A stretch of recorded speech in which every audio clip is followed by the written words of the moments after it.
And now for something completely different. Watch us on YouTube. Listen on your favourite podcast platform. Or ask your smart speaker to play the podcast Leicester Till I Die. Subscribe, like, follow, and join in now. Strap yourself in. Because we're set up, switched on, and ready to go.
Follow us on Facebook, Twitter and Instagram.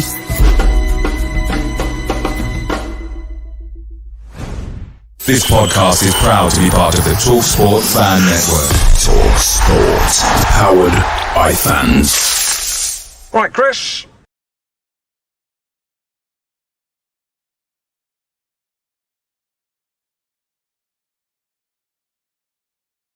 I am that excited. I don't know what buttons I'm pressing. A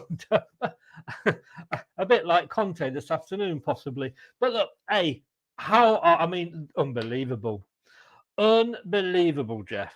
I mean, if I said this to you, you probably, You didn't expect that, did you? Did you? No.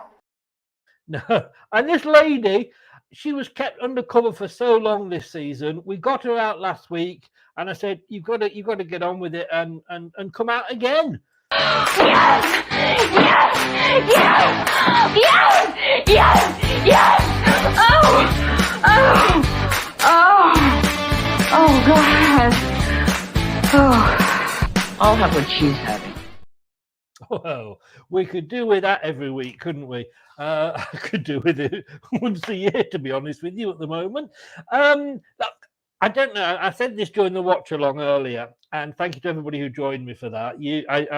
I had a bit of a premature celebration when Barnsley's got his first goal, which was technically offside. But I said a lot of people have been watching the BBC and they have been watching the Shanima Begum documentary and saying, why are the BBC doing it? I'm not going to pay me license. I'm going to withdraw my payments. Well, let me just say, if we are not first on Match of the Day tonight, I am cancelling my license because that match, I don't care if Newcastle or Bournemouth come and score 6 goals in there in the second half and beat Newcastle. We should be first on Match of the Day. But look, if I'm happy, you will never have seen Brad as happy. Certainly not for about 4 years. Brad, good evening, sir. You've got to be happy. Good evening indeed. It's not often we've been able to say that this season, but in the last few weeks we've been able to say it with a lovely smile on our faces, and it does feel good. I am very, very happy. I've almost been like a giddy child when I saw us keep scoring. I was just, it was like I was being spoilt on a day out or something. I didn't know what to do with myself. I mean, we could even afford to have a goal cancelled out and still win 4-1. Yeah. I mean, we'll talk about both slightly controversial VAR goals that ruled out, but the fact is, though, Chris, we could have scored more, and that's something I never thought, considering how we started the season, I'd ever say about Leicester performance this season. But wow, 4-1, that was a job very well done. Sexy football. We did it without Tielemans. Yeah, it's talk about the man that replaced him. No, that's a job and a half you can do. Pick that one out, you know. Tielemans must be blushing watching that goal. Oh, Gray, you're going back. You're showing your age here. You could crush a grape. Stuart, who was it? It was somebody. I can't remember. Told just laughing. David, good evening. Nippon's in. Good evening, Nippon. How are you? What's happening to Chelsea this season? How much have you paid out on the transfer and you still can't score? What can I say? David, we got United next. Oh, I would I'd want to win that. Wouldn't we all? Wouldn't we all? This was the best game I've seen from Leicester all season, to be fair. Resolute passing all game long, defending. Well, Kane quiet, exceptional. Well, and let's be nice to him, because I've been in his position, and to be honest with you, it isn't nice when you go onto a channel, your team just having lost. But hark, what is that I hear? Is it the sound of horses' hooves coming down the lane? It is, but it's the horse in third place. Let's welcome him in. He was on the other God, night. I knew you'd say that. Harry, how the devil are you, sir? Well, I'm not very good, I'm guessing. No, not very, very good, no. That was just... But thank you today for being brave enough for coming on. Give everybody a shout out where they can come on and take the piss. I mean, come on and follow you. Well, if I want to see a rant, go to subscribe to Hasper TV, where Eric Dyer gets slated every week. Not surprised, to be honest. Even when he makes the England squad. And on the socials at Hasper92. Yeah, and it was Stuart Francis. That was it. I've got to say, and you're going on a Spurs show later, and you said you're going to save your rant for there. But I did say, look, we managed that today without Tielemans. I mean, we couldn't bring him on because he was injured. When are you going to bring Harry Kane on? I mean, to be honest with you, I saw Son a few times, but I can't recall seeing Harry Kane. No, Kane, I think his first shot was like in the 90th minute, from what I remember. It was. Yeah. I mean, I said to you the other night, didn't I, Harry? I said, I hate Kane when he plays Leicester because he always seems to get a goal against us, and we thought he would. But he just, but I love him when he plays for England. But I mean, and I also said, and you'll back me up here, that I'm glad Conte's back because you were winning under you, the other guy that was in charge. This kind of sums your season up in one game, doesn't it? Consistently inconsistent. Remember we spoke about that before. Yeah. Consistently inconsistent. But I think, like with Leicester, because honestly we had a little DM, right? But I still need to go and praise you guys because I felt like the 3-man midfield was a massive difference today as well. Was it Dewsbury Hall? Yeah. Maddison. Mendy. I mean, we spoke about Maddison so many times. The guy was just unbelievable again today. And Mendy. And I do think the change, like you mentioned about Tielemans, I have to admit, I haven't seen a lot of Mendy this season, so I can't be like, oh my God. No. But he kind of sat, and then the other two kind of just played around. And because obviously we play a 2-man midfield, and as we spoke about before, I didn't think Conte would change it because he's very stubborn. And I didn't think it played into our hands. And also, obviously, like Barnes was unbelievable, I thought. And we spoke a bit about him. Your defense was really good. But Harry Souttar's, like, I think it's a brilliant signing. Like, I spoke about it before, actually. Because, like I said, I'll probably take him over any of our centre halves. but go on, say it. You were linked with him before we No, we weren't actually. No, we weren't. That was one that you were. Oh. It was Tete, I think it was. Right. I thought Barnes. We actually don't know, you guys. We have been looking at Barnes for a while. We get linked with every window, but we never seem to bid enough. Which is, when I was on your show last night. Yeah. There was a lot of Spurs fans on there. Saying Kane. Oh, no. I wasn't going to say that, but there was a lot of Spurs, and I didn't know you got that many Spurs fans, to be honest. There was a lot on there last night that were kept saying, Maddison's coming to Spurs. Yeah. I don't think he is, do you? Not on that performance. But honestly, like, it's when you watch, I'm not getting into it, but I felt, you spoke about how if you pressed us high, you'd get success, right? I felt like you guys did that today. Like our defense just didn't know what to do. And then as soon as Maddison was playing in the pockets, like around the back three or something in the pockets, and you had Harvey Barnes who was going in or out, and Tete I think was coming in quite a lot. And also you had the fact you had more midfielders as well. On the whole, you dominated us pretty much. You deserve to win 4-1. Yeah. I mean, Brad, sum it up, really. I mean, Brad, let's say, look, Spurs, you could say that was a Spursy performance, couldn't you? I mean, that defending reminded me so much of what I've been watching at Leicester, or for the first half of the season. But we didn't win that just because Spurs were bad. No, you guys were really good. Yeah. We did play well, didn't we, Brad? Yeah. Yeah, we did, and you have to have the mix of both. Look, Spurs played into our hands, but we made them play into our hands with that constant press. Mendy was the patient one of the three in the midfield, and he struck beautifully with some time tackles in that midfield, putting us on the front foot. The high defensive line, and that that kind of batten down the hatches and scrape through this half of the season as best we can, and sort it in January seems to have really paid off in these last 2 and a bit performances. If you include the Brighton draw in the mix in terms of result wise, you're seeing that now. And Leicester looked, we've said it a little bit tongue in cheek because we know Leicester and false dawns go hand in hand, but that was a Leicester that we have been seeing before. That's led us to our success. So yeah, credit to Leicester for making Spurs make the mistakes and play so badly. Yeah, I mean, I'm going to whisper this, but unbeaten in 4, if you include the FA Cup. Don't shout it around, but I mean, Aston Villa was the game I hoped we would get something against. Spurs, I didn't. I mean, I was obviously predicting Leicester. I didn't think we'd win. But you've got a very interesting stat for us, Brad. Oh, yeah, me. I'm just making sure. Yeah. Yes. Yeah, I've got an interesting stat.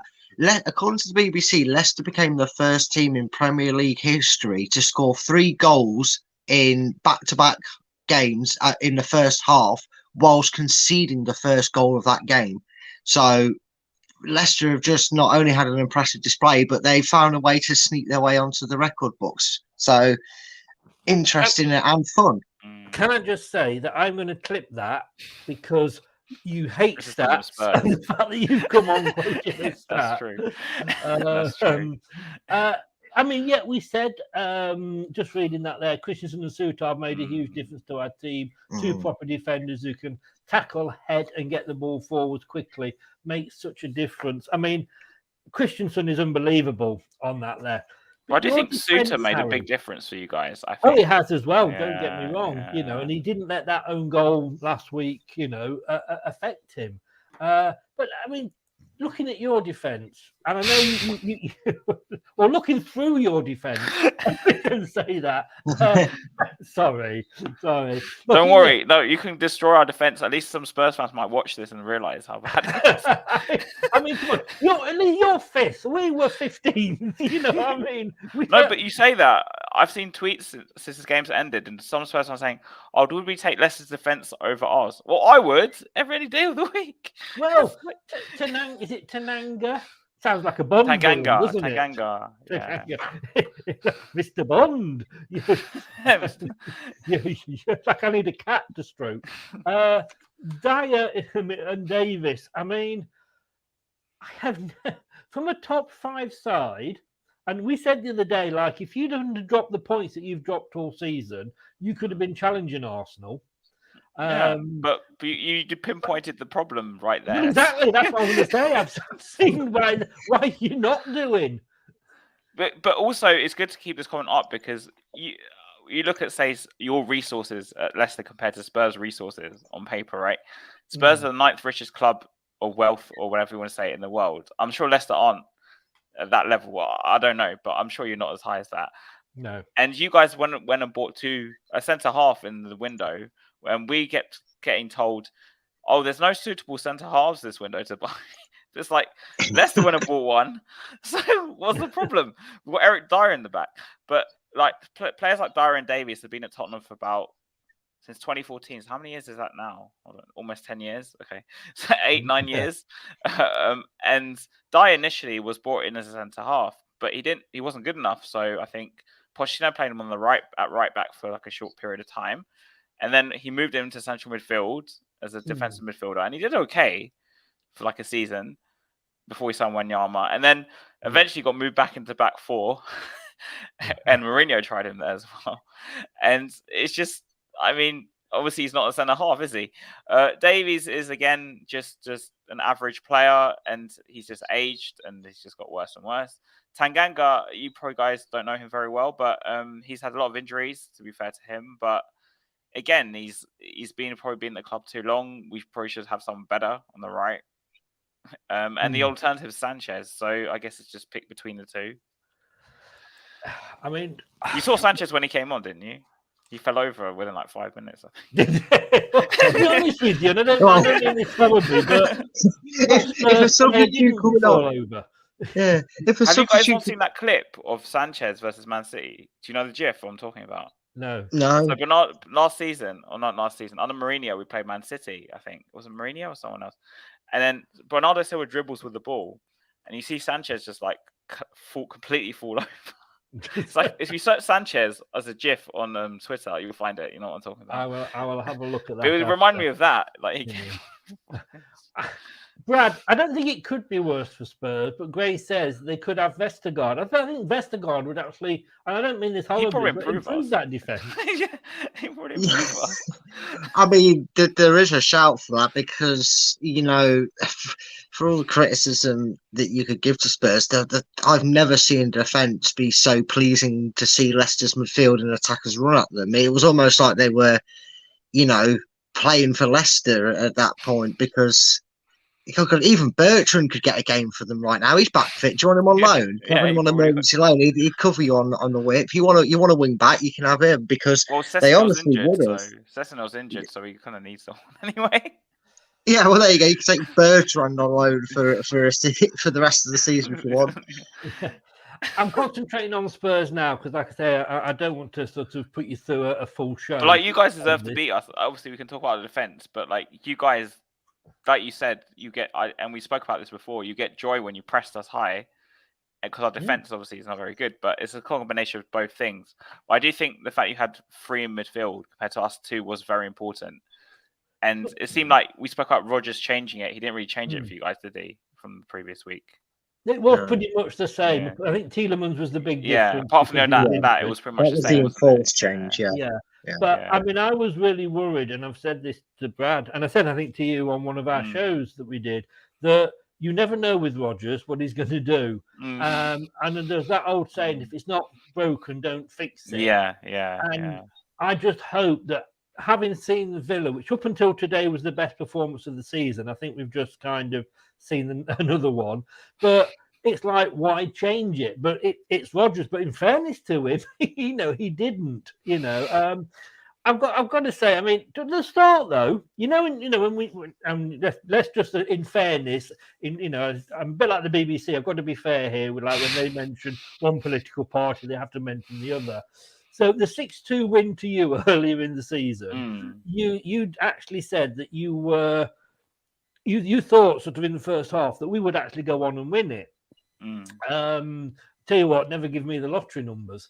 But I thought in that first half when you went sort of 1-0 up, and it was a bit of a lucky goal. I'm going to. It was a lucky goal because it can pass into Bentancur's foot. I think I don't know. He didn't have to do anything, did he? Suter kicked it across the goal like schoolboy error. I think he was trying to clear it, and he just It was Christensen that kicked it across goal. It was Christensen. Yeah. Was it Christensen or Suter? Yeah, it was Christensen. It sort of hit him, and instead of hitting his knee, which put it out for a corner originally, because you nearly scored from that, didn't you? Yeah, he cleared it over well, but then it sort of it hit Christensen, who wasn't really could do past it, and then Paul Faye just had to look because the ball was too far out of his reach to intervene. Yeah. So, Was it Castagno who did that run and went past your goalkeeper? Danny Ward? Oh God, yeah. We didn't Don't. see that. We didn't see that, did we, Brad? I was No. wondering what was going on. I thought he was going to kick it. Yeah. Goal for a second. You and us both. But when you went that all right. So I mean, Yeah. it was three corners on the trot you'd had, and you could. It was almost come in like we'll give you 3 attempts at it. But at that point, I thought you were actually, for me, the better team. Yes and no.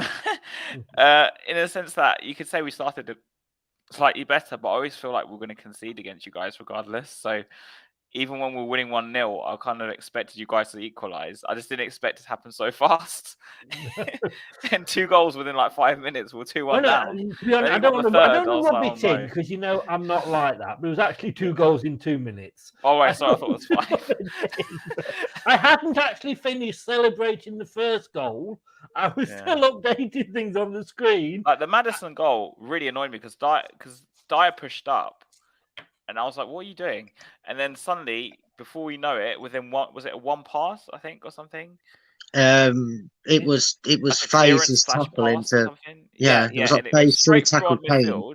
Straight from midfield, and he just laid it off to Maddison and he scored. I mean, it was great. I mean, I thought, to be honest with you, Kelechi might have had a go himself, but that's the guy. He did the right decision, though. He won't, or if he thinks something better is on, he'll do it. And you were giving Maddison so much space, KP, weren't you? Yeah. Like I said, very Leicester defending. This is why we spoke about yesterday that I was saying I wanted us to play like a 3-5-2 and put Sarr in midfield along with Bentancur and Højbjerg, because I felt like if we played a 2, or we spoke about Maddison a lot, he would get a lot more freedom playing against 2 of them instead of 3, because at least Sarr maybe would drop or Højbjerg would drop, and then it'd be like an even midfield, not the same formation, but like even midfield spread. So at least we would have more control over it. But we just at half time, I don't know if you saw my tweet, but I was saying to take off Kulusevski because he was playing really badly as well, and Son to bring on Richarlison and Sarr, and go with Richarlison and Kane as a duo, and put Sarr in midfield. And I was like, "Oh, you're being negative," but we didn't have any control of the midfield. And we allude to the first game because we spoke about this yesterday, that when Spurs won the game, we were playing a 3-5-2. Is when Basuma came on. And then we suddenly started playing well and we got hold of the game and we won the game. But in this game, we didn't do that. And I mean, like I said, you still deserve to win. I'm not saying you didn't deserve to win, but it's just... Well, I think it's good when, Brad, we force the opposition manager to use all 5 subs. Yeah. We did 4, but in fairness, I mean, we bought Ricardo. We'll talk about Ricardo later. We brought him on at the end, just to give him a run out for the last, few minutes. But we didn't have to make that substitution. Look, I've been very critical. I know you'll find this difficult to believe, but I have been very critical of Mr. Rodgers earlier in the season. And there was sort of certain names that were bandied about. But after the Villa game, I had to say, look, spot on, mate. And this game as well. Looks like Top was right in keeping him. Does seem that way, doesn't it? And look, hindsight in football is a wonderful thing. So it's good that it's paid off. And we spoke about this, I think, on the Friday night debate show near the end, didn't we? We kind of said, okay, this is what we needed. All these reasons as to why it wasn't quite clicking for Leicester. Rodgers told us why, and he was allowed to correct that in January in terms of on the field players that he wanted and positions he wanted to add competition to and strengthen. And you just have to look at our 2 results that have followed that. It's and performances, not just the results. Because we'd have taken a 1-0 scrappy, not against a run of play, smash and grab against Spurs today. But the fact that we've done it in the scoreline and the manner we have, it's definitely there to kind of go, okay, then, well, if that's what you needed to get that going, give him a Rio Ferdinand, give him a contract, tell him to write down what he wants and get it paid, sort of thing, isn't it? You know what I mean? It suddenly becomes one of them moments. Write it down. Whatever number. I'm thinking of that clip now. Yeah, we'll add another note onto the end of that. In fairness, I mean, 1-0 up, Harry. Yeah. And I'm going to ask the same question to both of you here, but start with you, Harry. 1-0 up, could you see Leicester beating you like that? Yeah. Yeah. Oh, maybe not 4-1, maybe like 4-3 or something. But yeah, because we spoke about this before. Our Spurs defense is just championship material. Probably you could probably sum it up in that way. I feel sorry for Porro because this is his debut, and I don't think he actually played that badly. But obviously he's getting a lot of stick on Twitter and a lot of stick off the media, and obviously you got Perisic on the other side, who, in fairness to him, he's quite, he's 34, and he was probably our best attacking outlet, I think, of the game. But then you look at the three in the middle, and you just it's just horrific. So as long as Dyer Davies are in the team, the other team always has a chance to score. So and Brad, the same question to you. Again, I didn't think we'd go and obliterate them like we did and tear Spurs to shreds. But for the first time, probably all the season, I'll be perfectly honest, that my heart didn't sink when we conceded. Because if anything, for the second game in a row, it kind of woke Leicester up a little bit quicker, and we saw the performance that went through it.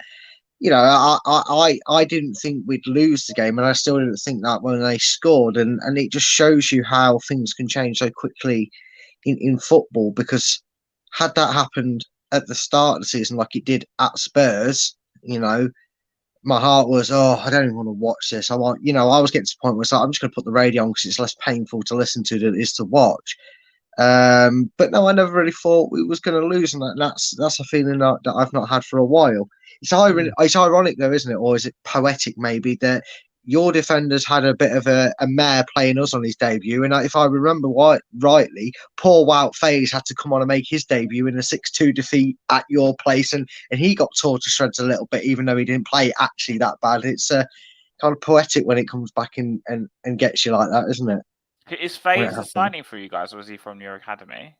No, Faes was a signing. We had to pick him up after we got rid of the French Voldemort to Chelsea. We got him in pretty swiftly. For fun. So yeah, he was making his debut that day, along with the set piece coach. But we won't talk about that one. Things have come a long way since then. In the fairness, Faes did come out of that as man of the match. Yeah, he did, and that says a lot more. We conceded 6 goals that day. Says a lot about the performance. Like I said, with that game, in fairness, like I said, I think it changed when Basuma came on. I know he was injured, but I think it was more to do with the formations as well. As in, we went to a 3-5-2. I don't know if it was enforced or if it was. I can't remember what the change was, whether enforced or tactical at the time. But that's when we sort of like started dominating the ball and got into the game more and won the game in the end. Today we stuck to a 3-4-3, and yeah, I mean, you can say on paper Spurs maybe have a better quality, but I do think defense is like a massive thing, because as what's the saying, like having good attacks scores you goals, but defense wins you titles. Mm-hmm. Yeah, very true, very true. Yeah, is that the phrase? Something like that. Yeah, it is the phrase. You're right. It's a good phrase as well. And our defense is just a championship material. Let's just see some comments here. Sean Dyche he was at the game. Sean Dyche, he was at the game, as was indeed Mr. Daniel Levy. Did you see his face in the game? Yeah, I've never seen someone look so depressed at being somewhere in their whole life. It was, oh dear. Evening. Knew we'd get it. Told you, Crackerjack made. Looking forward to this one. What now for Tottenham and for Conte for the rest of the season? Asked James. Oh, for me, sorry. Yeah, sorry. Again, sorry, inconsistently consistent.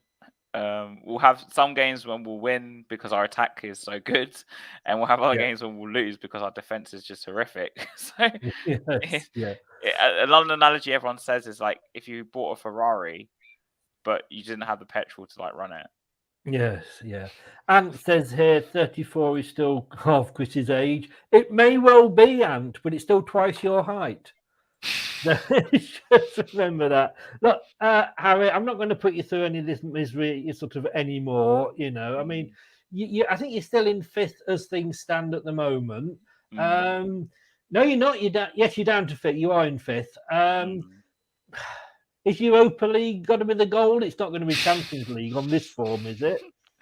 Yeah, it's interesting you say that because last season we went through the same thing where we'd win against one team, lose against another team, win against one team, lose against another thing, and eventually we broke that consistently inconsistent thing with about 10 games left or something like that, and we went on and scraped a 4th spot from Arsenal. So I wouldn't rule it out completely, but for me as a fan, I don't really care about top 4. I wanted to win the FA Cup. But that's just me. You want to win something, don't you? I want to win something before. Well, I believe. I think it's sort of White Hart Lane Junior School are having an egg and spoon race next week. You could enter into that. We have Milan on Tuesday. Milan on Tuesday. They'd probably send Sanchez and he'd fall over the line and stop just short, wouldn't they? Yeah, he'd drop his eggs, wouldn't he? Harry, look, you've been very brave to come on. Really do appreciate it. It's not often we can actually. We've been on the other end of this so often this season, but thank you for. Can we play you every week, by the way? I don't think so. Damn. But look, thanks very much for coming on. You're going to have a rant on the Spurs channel. Oh, no, I'm saving it for now's time. So. Yeah, do save it. But do please just give everybody a shout where, as I say, they can find you. Yeah, so on the socials is at HasSpurNice2, and please go like and subscribe to my YouTube channel, which is HasSpurTV. So they're quite similar. You'll find they're both in the same place pretty much. So yeah, go subscribe to the channel, please. Go over there. Great guy. Thanks so much for coming on. I'm going to actually, because I say I don't want to be sort of seen as the bad guy that's kicking somebody when they're down. No, wait, who's laughing? Oh, no. I'm waiting for like a funny line or something. No, I think it's been very, very decent of you to come on and talk to us about it and be nice. And I think it's only fair that, we leave you, with something nice.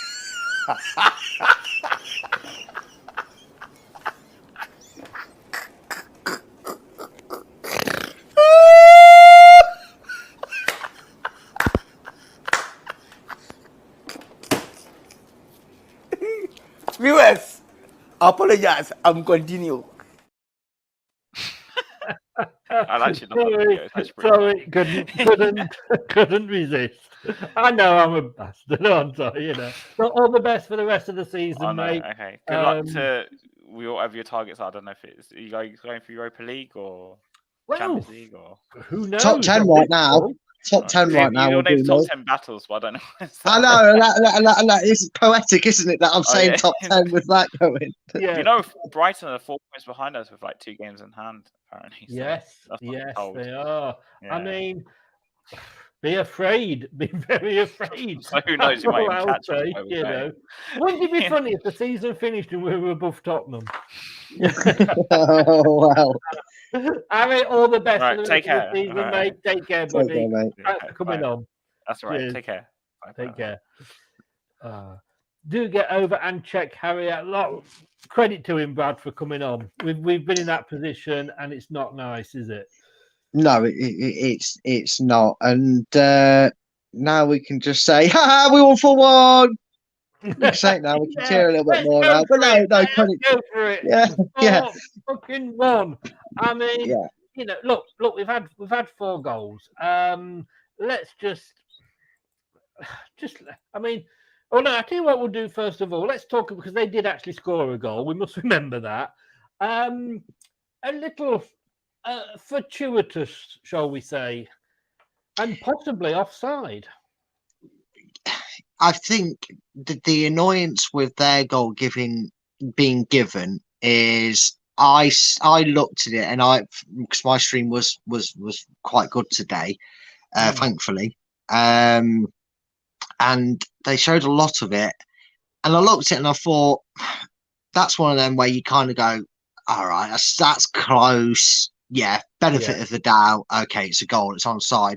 What annoyed me was, and we'll talk about it later, was the one that was ruled out for Harvey Barnes, because I just felt that if that's going to get given, but the referee, thankfully, didn't matter. But he was atrocious today. He was awful with his decision making. He was brash with his cards and that. But it was close, and probably on the basis of that opening 20 minutes, I mean, we were bright at the start, but we kind of simmered off a bit. It was probably on that basis of balance of play, just about what they'd say they deserve. But recently, Leicester can't help but concede without something going a little bit wrong at the back. I mean, the way it just hits Christensen and rolls into his path is just sod's law of Leicester's defending as of late. But totally. I mean, yes, it does. But, you know, like you say, the old Leicester of 4 weeks ago, and definitely the pre-World Cup, you know, when we're playing a team, because this is Spurs, they're fifth. We've beaten a team in the top 5. I just think, sometimes, you know, we didn't concede. We were first to most balls. We battled. I mean, when sort of Dewsbury Hall against Villa, when he had to go at the defender and got the ball off him for Kelechi's goal last week, or sorry, not for Kelechi's, for Madison's goal last week, it was that sort of spirit that carried on. We didn't let our heads drop, and maybe I mean, I don't want to put a lot of pressure on these 3 players, because if they get injured, you know, we probably will do. We don't want to think that we'll go back, but maybe they have just, you know, the other guys have thought, well, girl, these are on the ball. Yeah, and again, it's all just praise down to what we've been wanting to see. I mean, that Christensen is on a different level. I mean, the commanding, the pointing directions. I mean, I saw him celebrate Barnes' goal, and if you watch it back, it'll make you laugh, because he's there. Oh, I'm raising his up. I'm in space, and he's in space, and his movement off the ball, and everybody's movement off the ball was pretty good, but his was so noticeable, because I've never seen Harvey Barnes have that free interchangeable inside forward to winger sort of role that he played, and he went from having his arms outstretched demanding the ball to seeing Harvey put in the net, and he kind of went, I mean, yes, we've scored. He wanted to do a different celebration, but he was already, you know, for when Barnes crossed the ball to head it in, you know, Christian was going there forward, he was pointing for it. You know, he's, I mean, you know, allegedly, you know, Chelsea have, you know, Bowie has contacted Top and said, can we have first dibs on him, please? Yeah, for 97 million. Yeah, wouldn't surprise me. No Tielemans. I hadn't noticed until you put a tweet out after I'd put the team out, and you said, oh, and no Tielemans. I went, oh, no, there's not. I'm just that used to seeing him there. And then I thought, okay, he's put Mendy in, and I get that, because maybe we did need that defensive midfielder that we didn't need against Villa. But then he wasn't, like I say, on the subs bench, and he was injured. But boy, did we not miss him! And this guy, you know, go up for man of the not wrong one. Go up. No, still wrong one. There you go. Third time to try. Yes, go up for definitely goal of the bloody month, and probably the season. He put his boots through it, didn't he? It didn't. He just, and I did not know this, right? But that is only his second ever league goal, and that is his first league goal in 8 years. He hasn't scored since he scored for Brest in 2015, I believe it is. So if I've done my right, 8 years.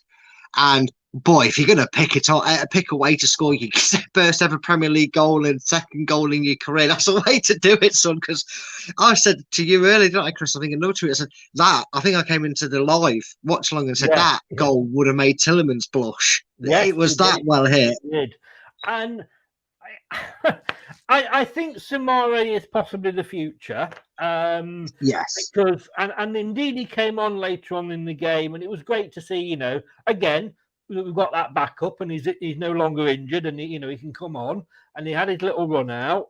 But Brendan said during the week. You know, he wants a defensive midfielder that, and I think you said this possibly to me, that can start attacks, can pass the ball forward, and that's not really Ndid's strength, but I'd say it is Mendy's.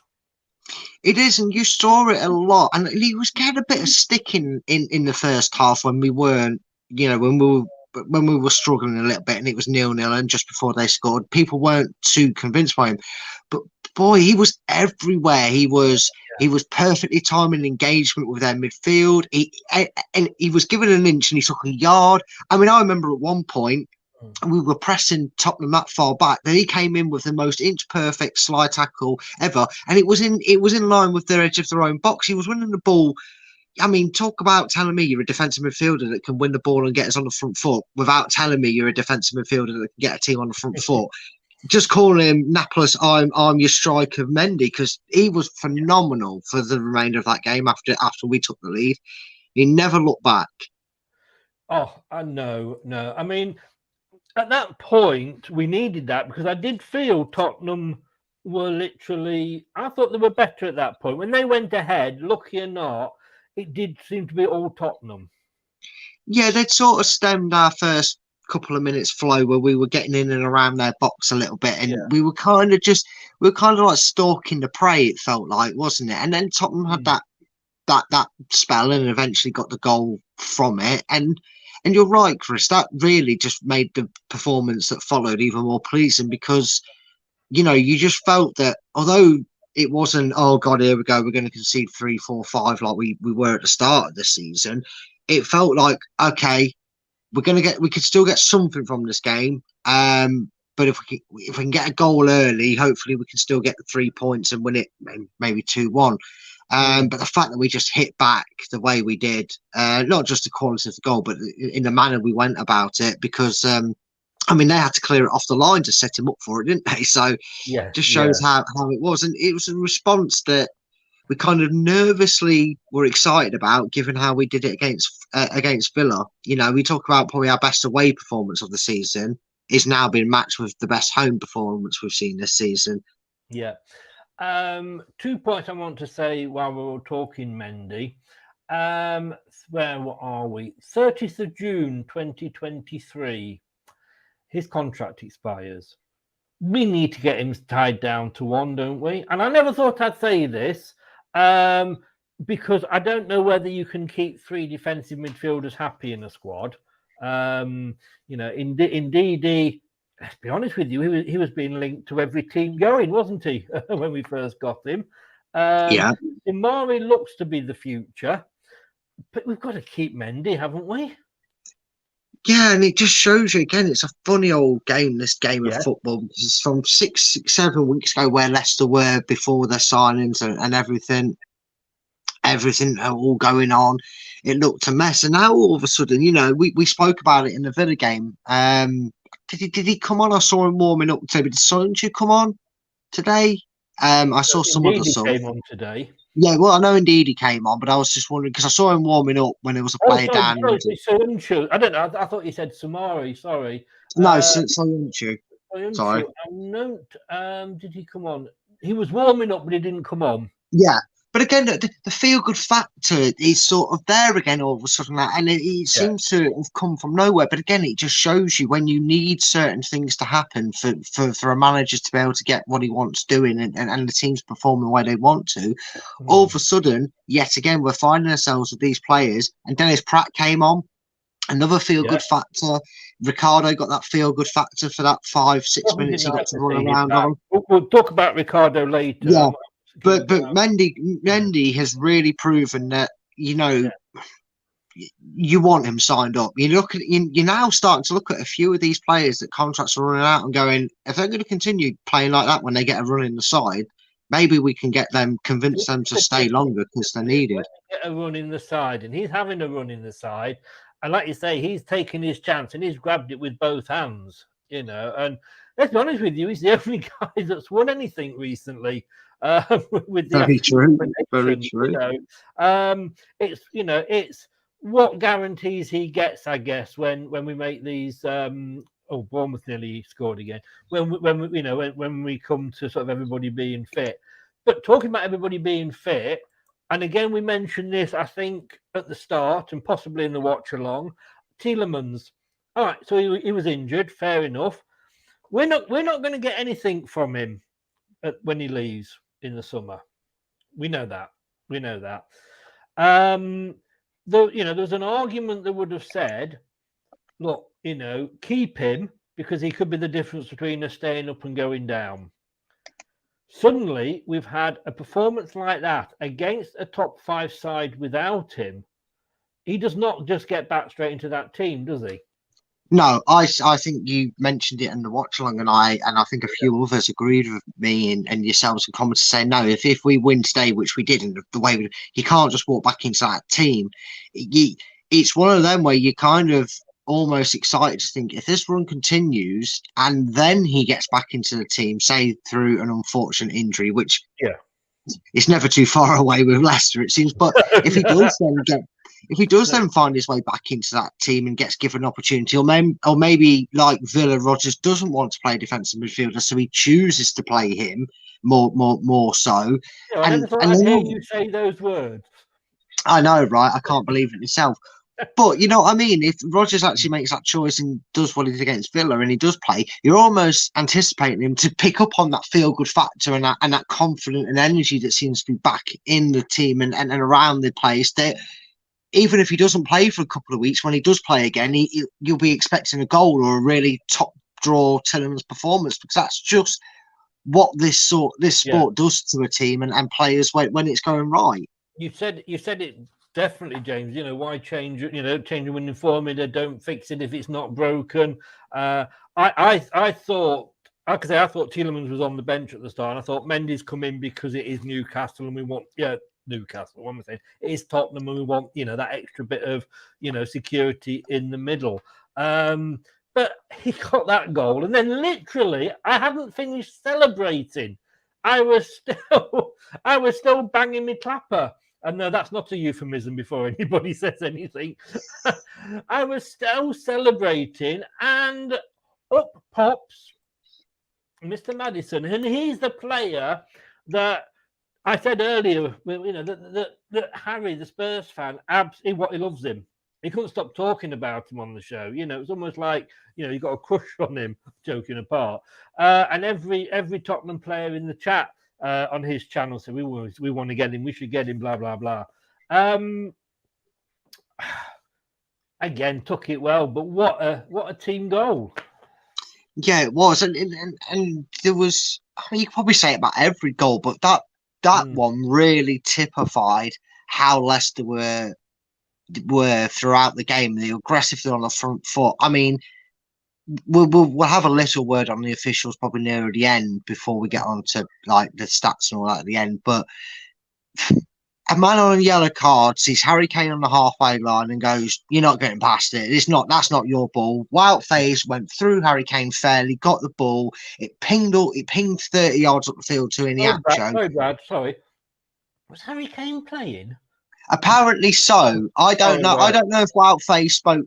Maybe Wild Face watched the Pontus Kamark video, conversation he had, and learned how to put Harry Kane in his back pocket like he did with Jorginho. I don't know. But I don't know if you saw it or not. I love the fact that when I mentioned that Pontus Kamark, I said, "Is he still in your back pocket?" He's always in the bedroom having a sleep. You gotta love it. It's such a cool guy. Sorry, Brad. Do carry on. No, it's fine. It's fun to remember. Why not enjoy every moment we can when we have a performance like this? But no, it just showed the intent, the impress, the energy that was back in the side. And I say back in the side because we know it's been missing this season, but it was back. It was there. It wasn't overly aggressive. I mean, I don't think they really warranted any of the yellow cards they picked up in the game. Just if anyone wants to say, "Oh, we got yellow cards and we're aggressive," no. When I look back in slow motion, but it always looks worse in slow motion. Yeah, of course it does. No, he was a bit. When he started and he gave us our first yellow card, I went, "He's going to be a bit card happy." Then he went quiet for half the game, and then suddenly it was almost like he remembered where his yellow card was. Yeah, the referee was awful today, and thankfully it didn't affect the game, which was great to watch on the eye. And it was. I mean, neutrals enjoyed it today. The reporters all enjoyed it. Lots of praise given towards the general fixture for its goal glue that it always has. It seems, and thankfully, a referee's diabolical performance didn't affect or ruin the outcome of performance. But yeah, on Maddison's goal. That was great because he was in that position. He had the freedom to pick him out as well in the Acho. And I mean, you talk about the Spurs fan having a man crush on Maddison. I'd willingly admit I've got a little bit of a man crush that I've had on a while for Ari and Acho. I've always had a soft spot for him, and it's so good to see him doing what he's doing. And his assist for the goal. I mean, that's a goal and assist in 2 games, 3 goals in his last 3 games. It's so nice, isn't it? It's so heartwarming to see a player like him do well. We know this as fans, because we've been, and somebody said earlier, the fans are way ahead of Brendan. Brookline, good evening, Brookline. How are you, Barboisa? Calling for more Nacho, more Mendy, less Yuri for months. We've seen it that season, and I know I keep going back to it, but he was top scorer for God's sake, and then he was dropped. And I'm saying, he can't play he can't play on his own up front, and that's what I said before the Villa game, which is what I know. But suddenly, because you've got Tete and Barnes coming, he can. And he stuck with him as well. Okay, he took him off. Fair play to him, and put Vardy on. Why not? But yeah. I mean, his vision and Maddison, like I said before, he had the freedom of the King Power. It was defending Leicester-esque, wasn't it? It was, and again, Rodgers will probably sit there and go, "See, told you." You know what I mean? You wouldn't begrudge Rodgers, even though it's not seemingly in his mantra. But if you really wanted to have a dig at people like me yourself, who rightly, and I'm not going to change my mind and say we weren't in our rights to be very unhappy and that how he was getting things done at Leicester or not in the case was. But he'd be very apt to sit at home with maybe a glass of wine or whatever his favourite beverage is and sit there afterwards when he's got home and go, told him it would work out. Because that's the performance you see. I mean, smiles, not just from Brendan, but, I mean, you talk about a man who everybody's going, oh, he should come to us, he should come to us. I saw it at full time. Maddison wasn't just back to his best on the pitch, he was back to his happy best. I have not seen that guy step onto a pitch and come off the pitch with the same smile on his face. He looked elated today, hugging Brendan and the lads at full time. And he did. It was great. And like I say, I'm going to say, I mean, I saw Brendan smile, and I thought, oh, am I watching Invasion of the Body Snatchers here? Didn't know his mouth worked that way up. But like you say, we've been critical, and I said this on the watch along. And I said, I'm going to enjoy talking with Brad about this game, obviously. And I said, we have been critical. I've called him names and what have you. But I said earlier tonight, didn't I? Top stuck by him. And it looks like he did the right thing. There's no hiding place for Brendan now because he wanted those 3 positions. He's got those 3 positions. Thank God that, we've got a transfer guy in that means that Brendan doesn't pick the players. But fair play to Brendan, and I'll eat the humble pie if he keeps us. If he turns it round this season now, and let's say gets us, into the conference, give him another contract. I would. Yeah, I think it warrants in it, and I'll be honest with it as well. It was one of them where you were dreading it, and you look at it and. You look at the response and you look at the way these new signings have obviously freshened things up. It was clear we needed that. And I think we knew that deep down, which is why we were a bit sympathetic to the start of the season because he wasn't able to ingest that new life.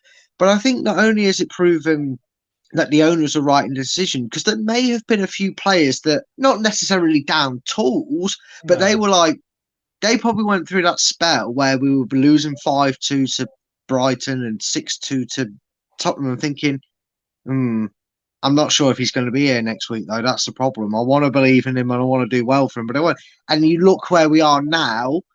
Obviously, still a long way to go in the season, but right now, their faith has been repaid tenfold in performances and results. Yeah, Nate.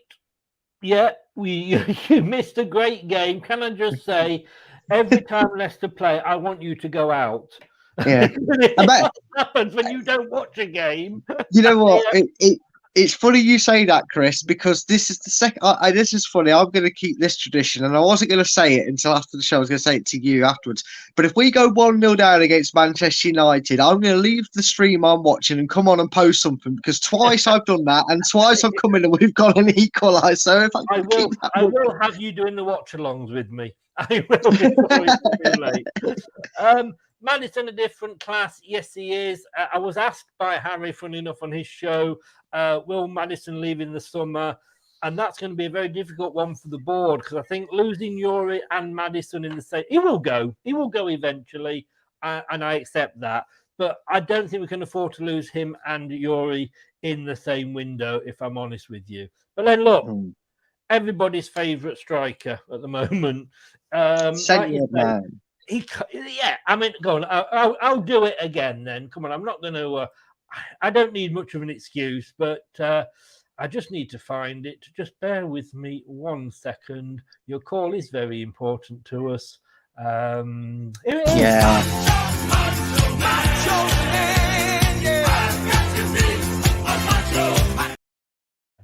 Oh, yes. No, it's too bloody catchy, that, isn't it? It is. Oh, it's such a delight to see him play, and when he's prowling like that, and he's purring, and he's looking good, and even his first touch takes him into a brilliant position. Yeah. It's just nice to see, and he deserves this run in the form. Long may it continue. I mean, considering we both sat here and said the way Brendan's playing him, there's no way he can play in the two. While he's finally seemed to have adjusted his tactics to suit the man up front, that he's back in to take Vardy's role. And look what it's done: 3 goals, 3 games, 2 assists in the league as well. It's good to see, isn't it? We presumed, and I think quite rightly, that Vardy will stand down and Daka will take that role on. Actually, I don't think it's quite as straightforward as that now.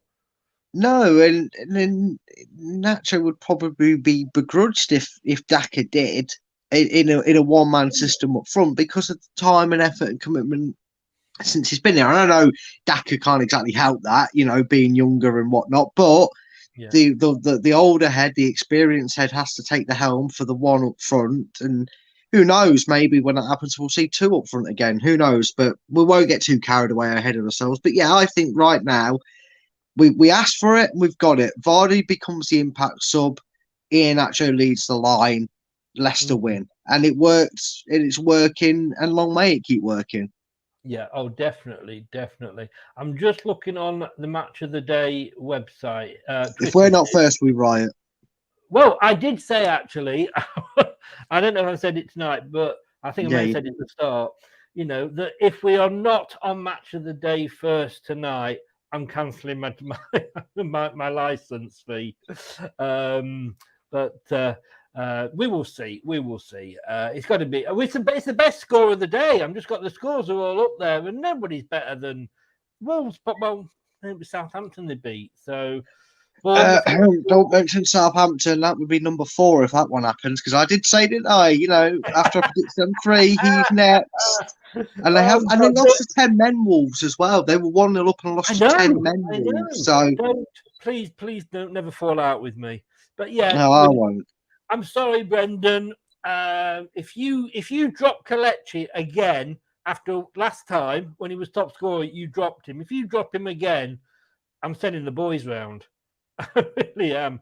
And then, of course, well, he should have had 2. Yeah, he should have. I mean, even Nacho could have had 2 more on. So he could have, like I said, it genuinely, with the chances we had, could have been 5 or 6, 7, 8. Could have been up there as ridiculous scoreline, and that's saying something when you've won 4-1. This is the one thing that gets on a lot of fans' nerves, and every team and every fan of every team in the Premier League has suffered a goal getting chalked off like this. And this is the inconsistency that pisses me off, because I looked at Bentacar's goal and went, give him the benefit of the doubt. It's that close. It's a couple of inches, half an inch either way. Yeah, you didn't rule it out initially. Don't rule it out now. What was so wrong about Barnes' goal? So, sorry, it's his fault he's got a big kneecap, because it's just silly. If you're allowing Bentacar's goal, then you allow Barnes's goal, because it's not clear and obvious. That's the biggest statement they ever made about VAR was it was there for clear and obvious, and they seem to have got amnesia and forgot that clear and obvious means it has to be clear and obvious. Neither one of them were that clear and obvious to be the correct decision, and I mean, it didn't matter in the end. It didn't matter in the end, but he had a great performance, and that freedom he's been afforded since Christensen's come into the side was absolutely what he needs, and he deserved his goal. Yeah, I don't know if you saw it, and I don't know if you, despite what I said on last night's show, I did actually watch a little bit of Chelsea West Ham, or West Ham Chelsea, I should say, only because it was on and I was setting up the show and what have you. I mean, that offside goal was ridiculous. I mean, you could see it was offside with the naked eye, and it took him about half an hour to sort it out, you know. And the problem I've got with offsides is that annoyed me, because I don't, like you say, I don't think it was offside, but you know, FA Cup, you know, it kind of works both ways a little bit, doesn't it? Yeah, I suppose, but look, it's a tired subject, isn't it? We know how annoying and disastrous the VAR is being done, and again, it's not actually the technology; it's the people that run it and that.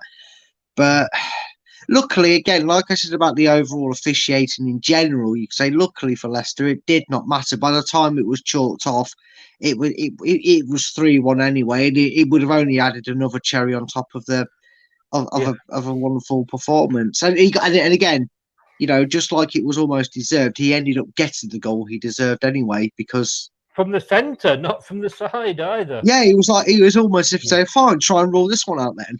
Yeah, and I gotta be honest with you, I'm thinking like, they have only got their reserve goalkeeper in, but I'm thinking, but Loris is shit at the moment anyway, so it wouldn't have made any difference. You know what? He wouldn't have saved any of them. I don't think he would have made a difference today with the shots we had. You're right. I've got to say, last night we had, because we were talking FFP, we had a couple of Man City fans in the show, and big up to them.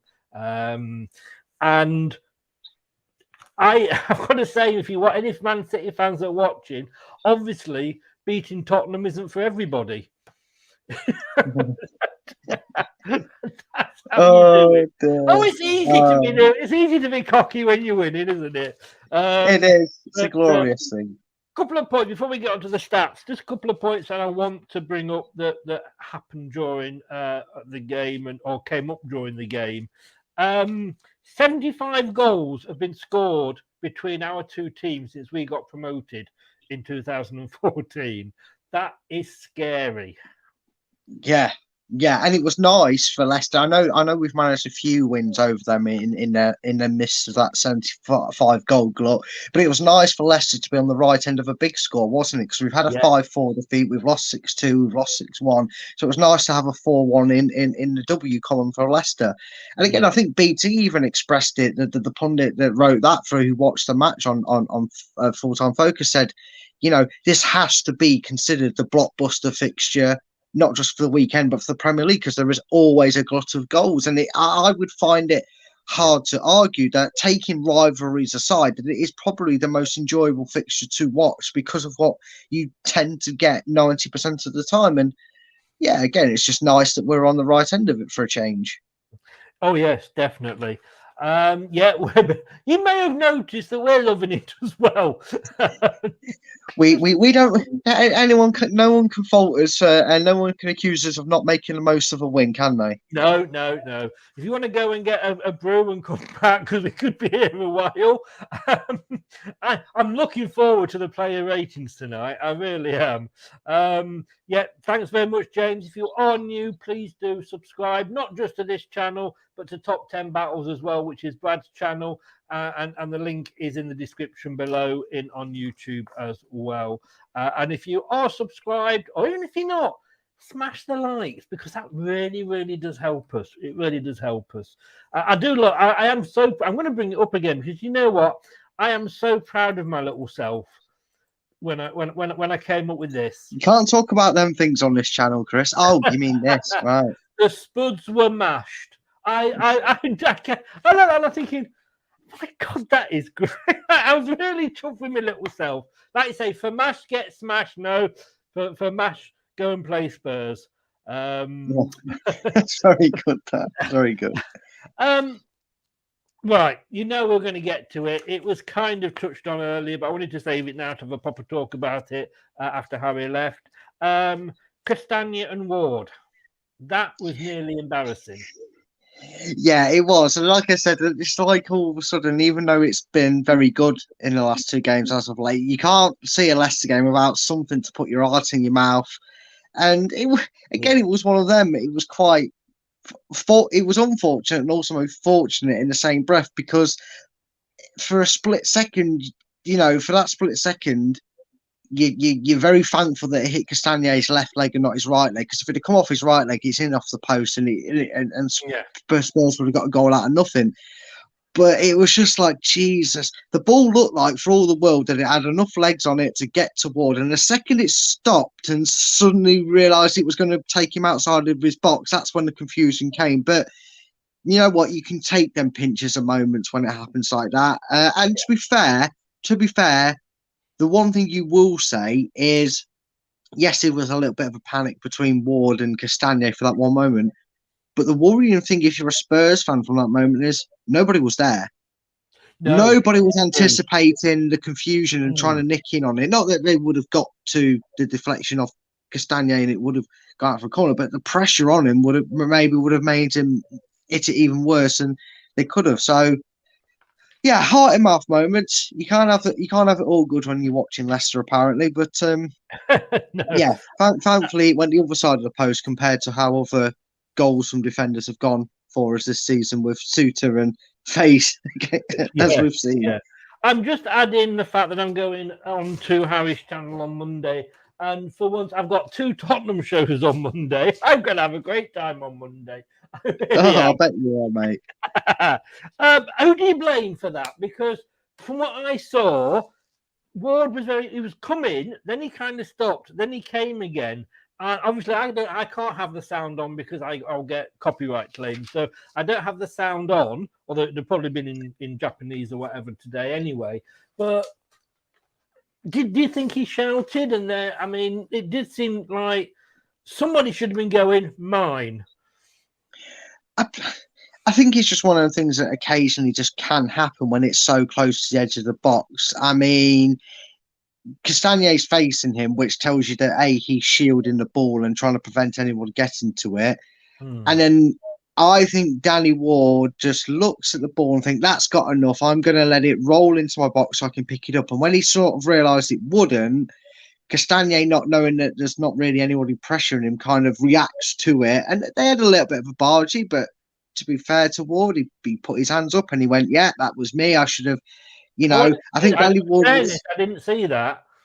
Yeah, he was, and he patted Castagna on the back and he went, "No, I'm sorry," because Castagna was basically saying, "I'm covering you.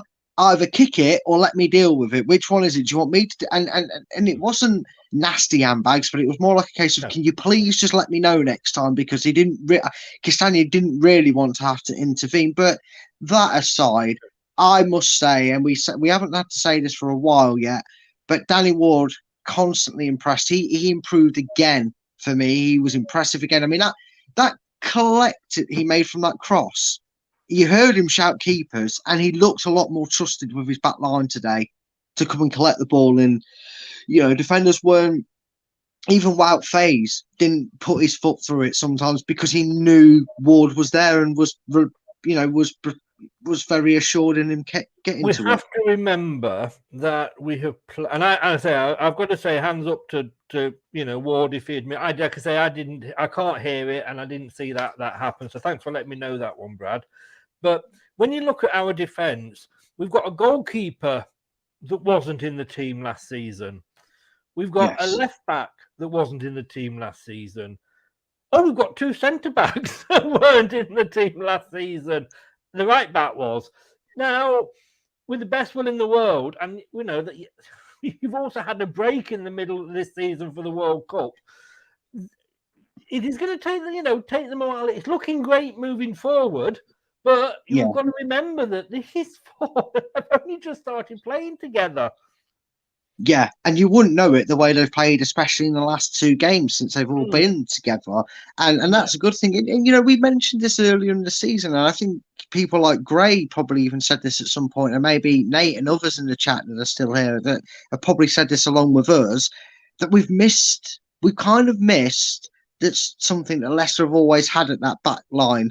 And it's not necessarily the talent, it's the it's the drive, it's the passion, it's the pumping of the fist, it's the clapping, it's the roaring, it's the commanding bark, and that's something we've seen over the times with Harry Maguire, with French Voldemort, with Hoof and Morgan, most notably.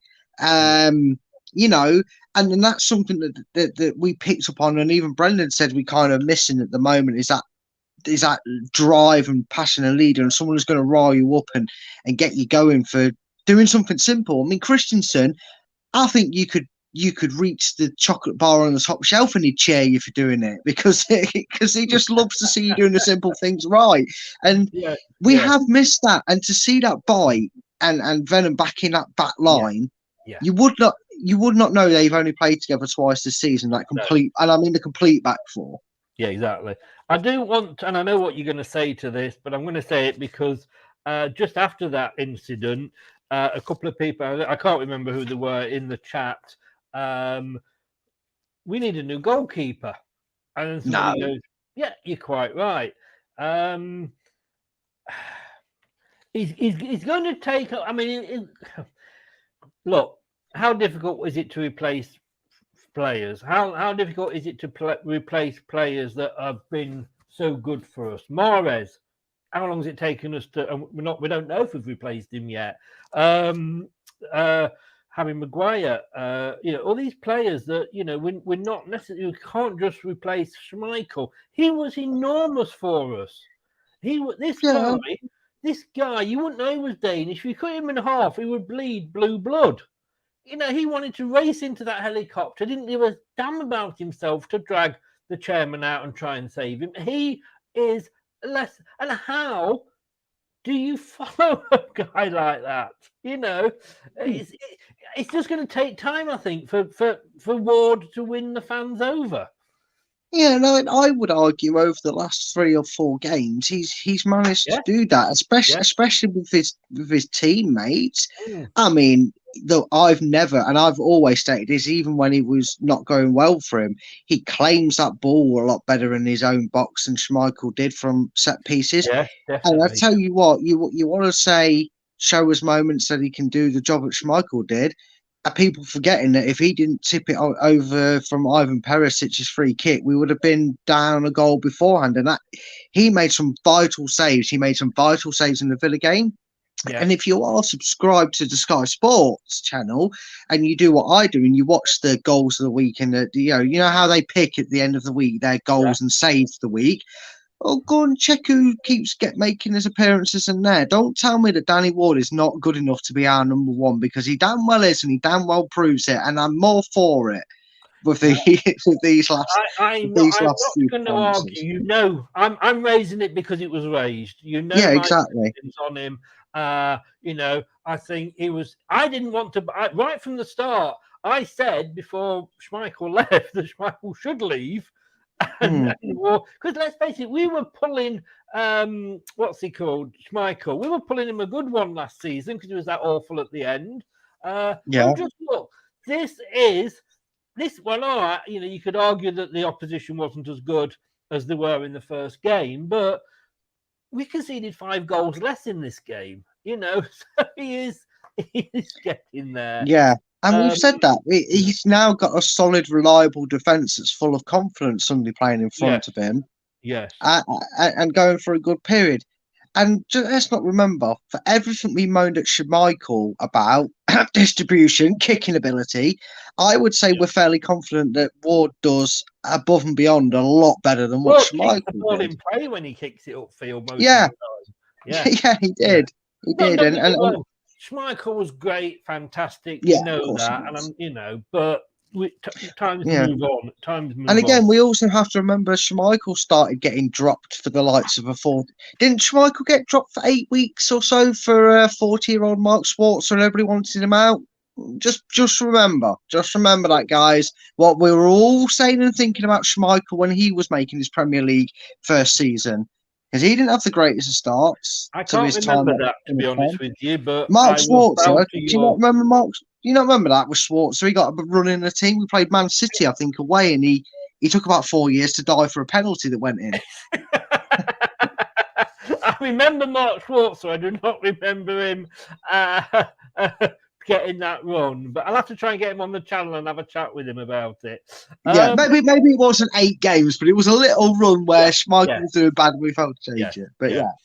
Before we get onto the stats, we're not going to stay long on the stats because, we've just enjoyed talking about the game. But it is nice to look at the stats because they're in our favour.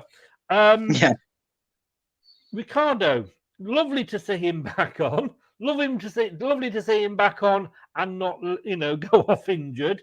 And lovely, he didn't come on for Castagna. He actually came on for a midfield role. Yeah, he did it again, sort of similar to the Villa game when it came to the substitutes. There's a lot of feel good or sentiment behind it. We got to give, and I think he rightly deserved a standing ovation. I hope there wasn't a single seat in the bottoms at the King Power when Ian Nacho came up, because he deserved his standing ovation for his performance. So did Maddison. And to see Ricardo come back, and like you say, there's no pressure on him.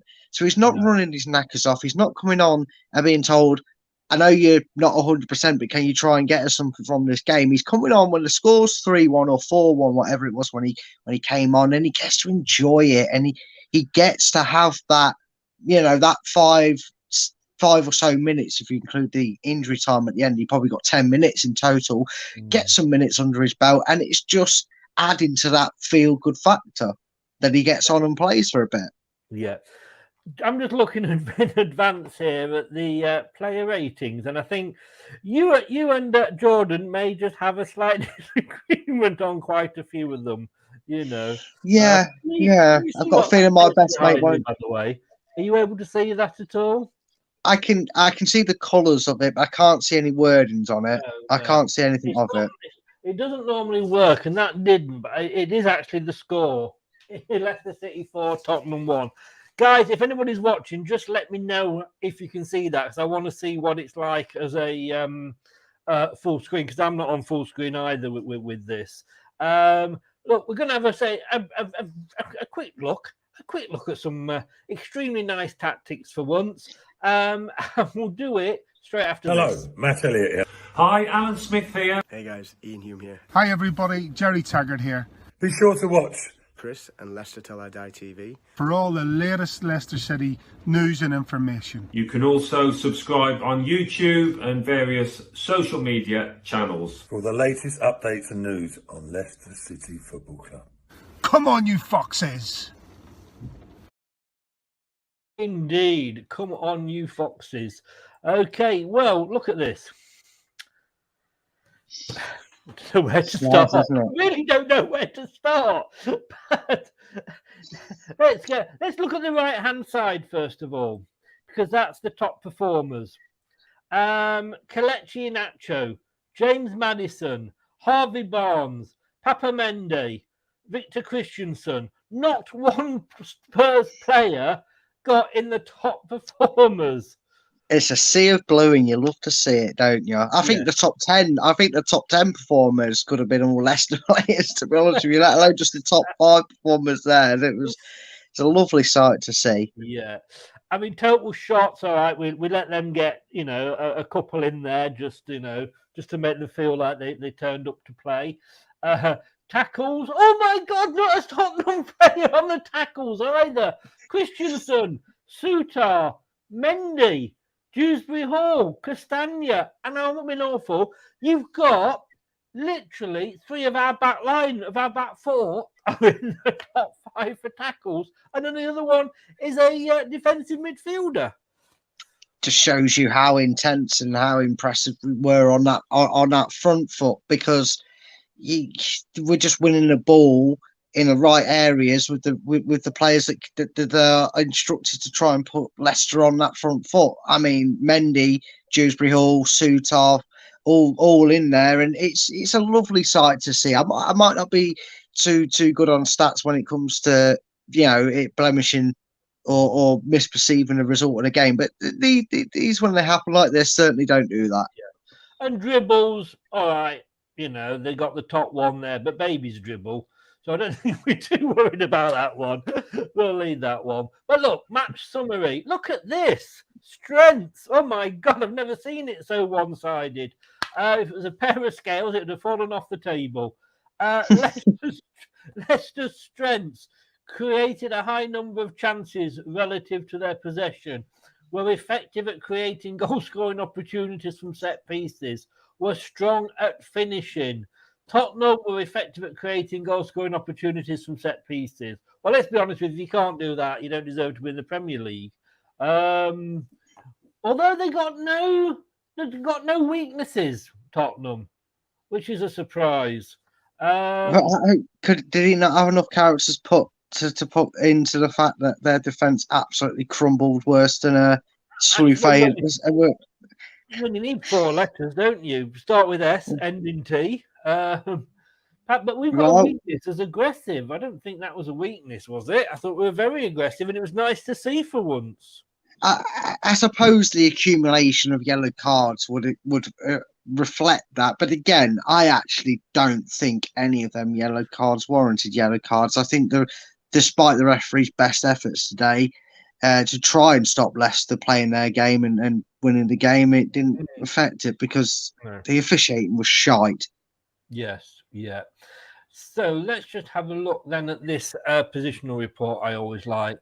Look, how long is it since we've seen the fact that, 44% for us down that left side, 30% down the right side. That used to be way, way higher down that left side, didn't it? It's balancing up a lot. Yeah, it is, and it's nice to see. I mean, maybe Brendan really, we joke about this, maybe Brendan really does subscribe to this channel like everybody else surely does in the comments and watches, because never want to plug it. It's all right, don't worry, mate. But no, seriously, it is good to see that percentage spread out from left and right. Obviously, they're the more dominating ones, but even that middle percentage is in and around it. And it's a change up from when we've been talking about post-match, and I've been sat here going, poor Harvey Barnes, he gets 3-man marking him, and we play like we play like obvious FC, because the team we were playing always seems to know what we were doing. And you're seeing it in these last 2 performances. They don't know what to come up against. They're apprehensive. They're indecisive. And it's because we are changing it up as we make our way up the field. And definitely keep this side going. This is something I want to see more of as we do these post matches. Is that percentage fairly even keeled to a degree? Quick look at the shot zones. 80% of our shots were within the 18-yard box. We didn't have any within the 6-yard box. And to be honest with you, that doesn't bother me. The fact that 80% of that was within the penalty box is good. I mean, look, again, we were restricting a lot of Tottenham efforts to sort of close-range tap-ins and long shots. Yeah, again, it's actually quite nice and refreshing because, again, we've mentioned it before, we've been a bit frustrated that Leicester have played at times this season a way that seemed to have frustrated Arsenal fans. But, because I made the comparison saying that they went for a stage of determined to walk it into net, and Leicester have been, accused of doing the same, which they have to a point. We've seen it enough this seasons where some players had the space and opportunity and chose to make a pass that wasn't necessary and lost the ball. Whereas here we're clearly seeing that they found that killer instinct and confidence again because we're in and around the edge of the box, not trying to poke it in from 3 yards out after 97 passes around it. Yeah. Anthony, what you say when you don't win, Anthony? Look at that. He's thrown down the gauntlet for Thursday. Paul Smith, I mean, okay, he makes a fair point here. Have you finally shut up about Rodgers out? Look, mate, if we were to go on another run of 5 games and we get stuffed in every game, I'll be shouting for him out. We're entitled as fans to say that. And I don't think there was many fans that weren't Rodgers out. There was a few, but when we were going through that bad run, I think you look at the option at the percentages, and I think the majority wanted him out. But as we said last week, and we also said at the start of this show, fair play to him. He's got it right for 2 weeks, and we've come out and said that, haven't we? Yeah, and the one thing that does slightly annoy, and I get it, there is fans out there that they wait for their Jeremy Clarkson's smug moment to come on here and say, "Oh well, you're all not Rodgers out now." Well, you weren't saying anything when we were losing every week. You weren't coming on here saying that when we were rightly, and I've always said this, whether my opinion changes or a result and a couple of performances make me not come out and say bad things about Rodgers because he's done well and I praise him for it. Never ever will I ever sit here and say I regret saying that about Rodgers because of this. No, he came with the warrant. As much as he warrants the praise and that for the last 2 performances, he warranted the stick he was getting off fans for the performances where we were bottom or we were 18th and we were losing every week. This is part and parcel of football. Please, as much as I understand that it's nice to finally see Leicester in a good light, but please don't come on here and try and think I'm going to be smug and go, "Oh, you finally shut up about Rodgers then." No, we criticise when they did deserve it, and we praise them when they deserve it. That's players, that's managers, and that's us as fans. So put your tongue back in your cheek and say it with a bit of empathy, and that's fine. But take your hands off the keyboard if that's what you're going to come on here and say, because it's just nonsense. Yeah, I just want to show you this Mendes heat map.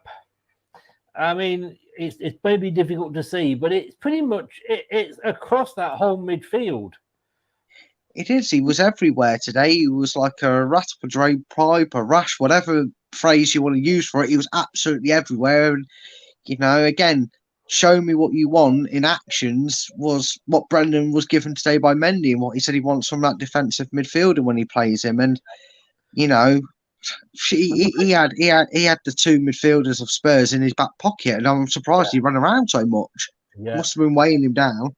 And there's Christensen. Down that left-hand side, he hugs that touchline, doesn't he? He does, but he also makes them, and you can just see it a little bit there. That little faint line that pulls away and goes towards the box. You can see that's where he helps improve and allows Barnes to play his best game because he drags the defenders everywhere. They don't know which one to go to. That poor bloke who played his debut for Spurs today, and I do sympathise with him, like Has did, who was on earlier, the Spurs fan. Because he was like, well, do I go to Barnes or do I go to this guy? Because if I go to this guy, I'm leaving him free. But if I go to this guy, I felt, that's the only time that you can look at it. And it's such a joy. And look, and this is one where I won't do anything like this. This isn't a bash at Thomas because Thomas is a defensive wing back. This works perfectly for the occasion when you need an attacking wing back. Yes. And that's what he provides. It does. He's a different player. And cheers, James, for that. Appreciate it, mate. Madison. I mean, you can't really see it. I don't know if you can, but he's still quite. Can you see my mouse, by the way? Yes, I can. Yeah. So he's got a bit of colour there, but again, he's he has that freedom, doesn't he? Rather than being sort of stuck on the right here. That he has been obviously when he was played on the right wing. He seems to sort of be happier in that more left foot side, doesn't he? Yeah, he does. And again, injuries and not having any quality in that depth to reinvigorate the side. have meant we've had to be forced to play him in a position that he can play, but it's not to the greatest of his strengths, as we've seen. And when and I'm sure Maddison and Rodgers are both a lot happier that he's able to play in that number 10 role, and he's got that little bit more freedom. And again, you can see that Matt doesn't just focus in the attacking half. We do see that defensive tracking back you can see there at the back, but where you get the best and the strengths out of Maddison, it's good to see they're really highlighted in a dense colour, because it's just showing where he's most effective. Yeah. I mean, this particular site, whoscored.com, I use them for my stats. Well, I think they're an excellent site with, showing what we've been showing tonight. They got Inacho as man of the match on 8.9. That is not bad. Now, the highest result, the highest person for Spurs was Bentonor on 7.4. That's their highest, Mendy got 8, Madison got 8.1, Barnes got 8. It was just an all-round great performance, wasn't it? Yeah, it was, and it says a lot when you probably suggest that the Spurs' players, the highest rated, probably gets a little bit of what I like to call sympathy points. Because we all do it, don't we? When we've sat here and watched a torrid performance, I've probably rated someone the better player because he got a goal, or something. Because sometimes you're like, poor bloke's done his part, but the rest haven't. So that tells you a lot even more. The fact that Leicester had a lot of players streets above their best player, and their best player was probably streets above the ratings for the rest of them. Yeah. John, good evening, sir. How are you?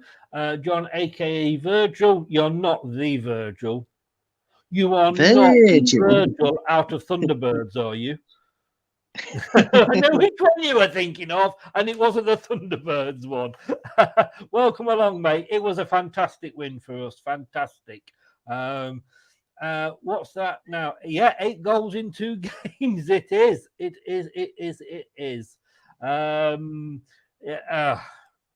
Does that mean you're a Hammer fan? I think by the look of it, I'm guessing. I would think so. That's the icon. Yeah. I'm trying to look at the shirt. I think it is a Hammer shirt that he's got there. I'm not saying who that is. Could be a family member, I assume. But that looks like one of the very old West Ham kits that are in the blue stripe. I think it is. I've made my screen bigger now. I can see it's either West Ham or possibly Burnley. Sorry, guys. Sorry, no, it's West Ham. You got the Hammers there. What happened to you guys? Should have won that 2-1. I don't think West Ham will go down. I don't think Leicester will go down now, to be honest with you.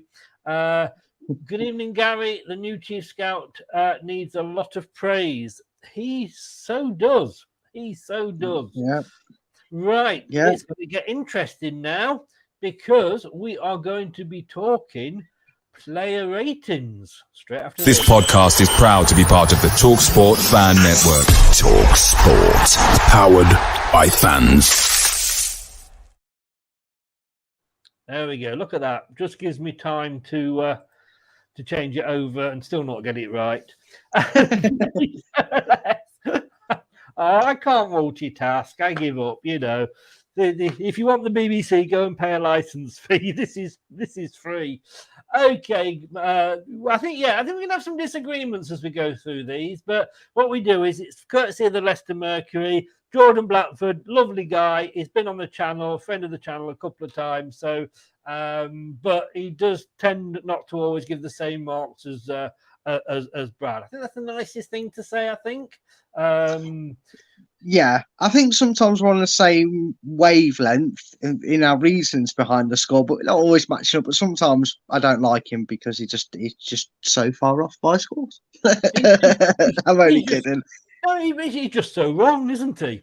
He is. I mean, he's my best mate when he agrees with me, but when he's wrong, he's wrong. Yeah.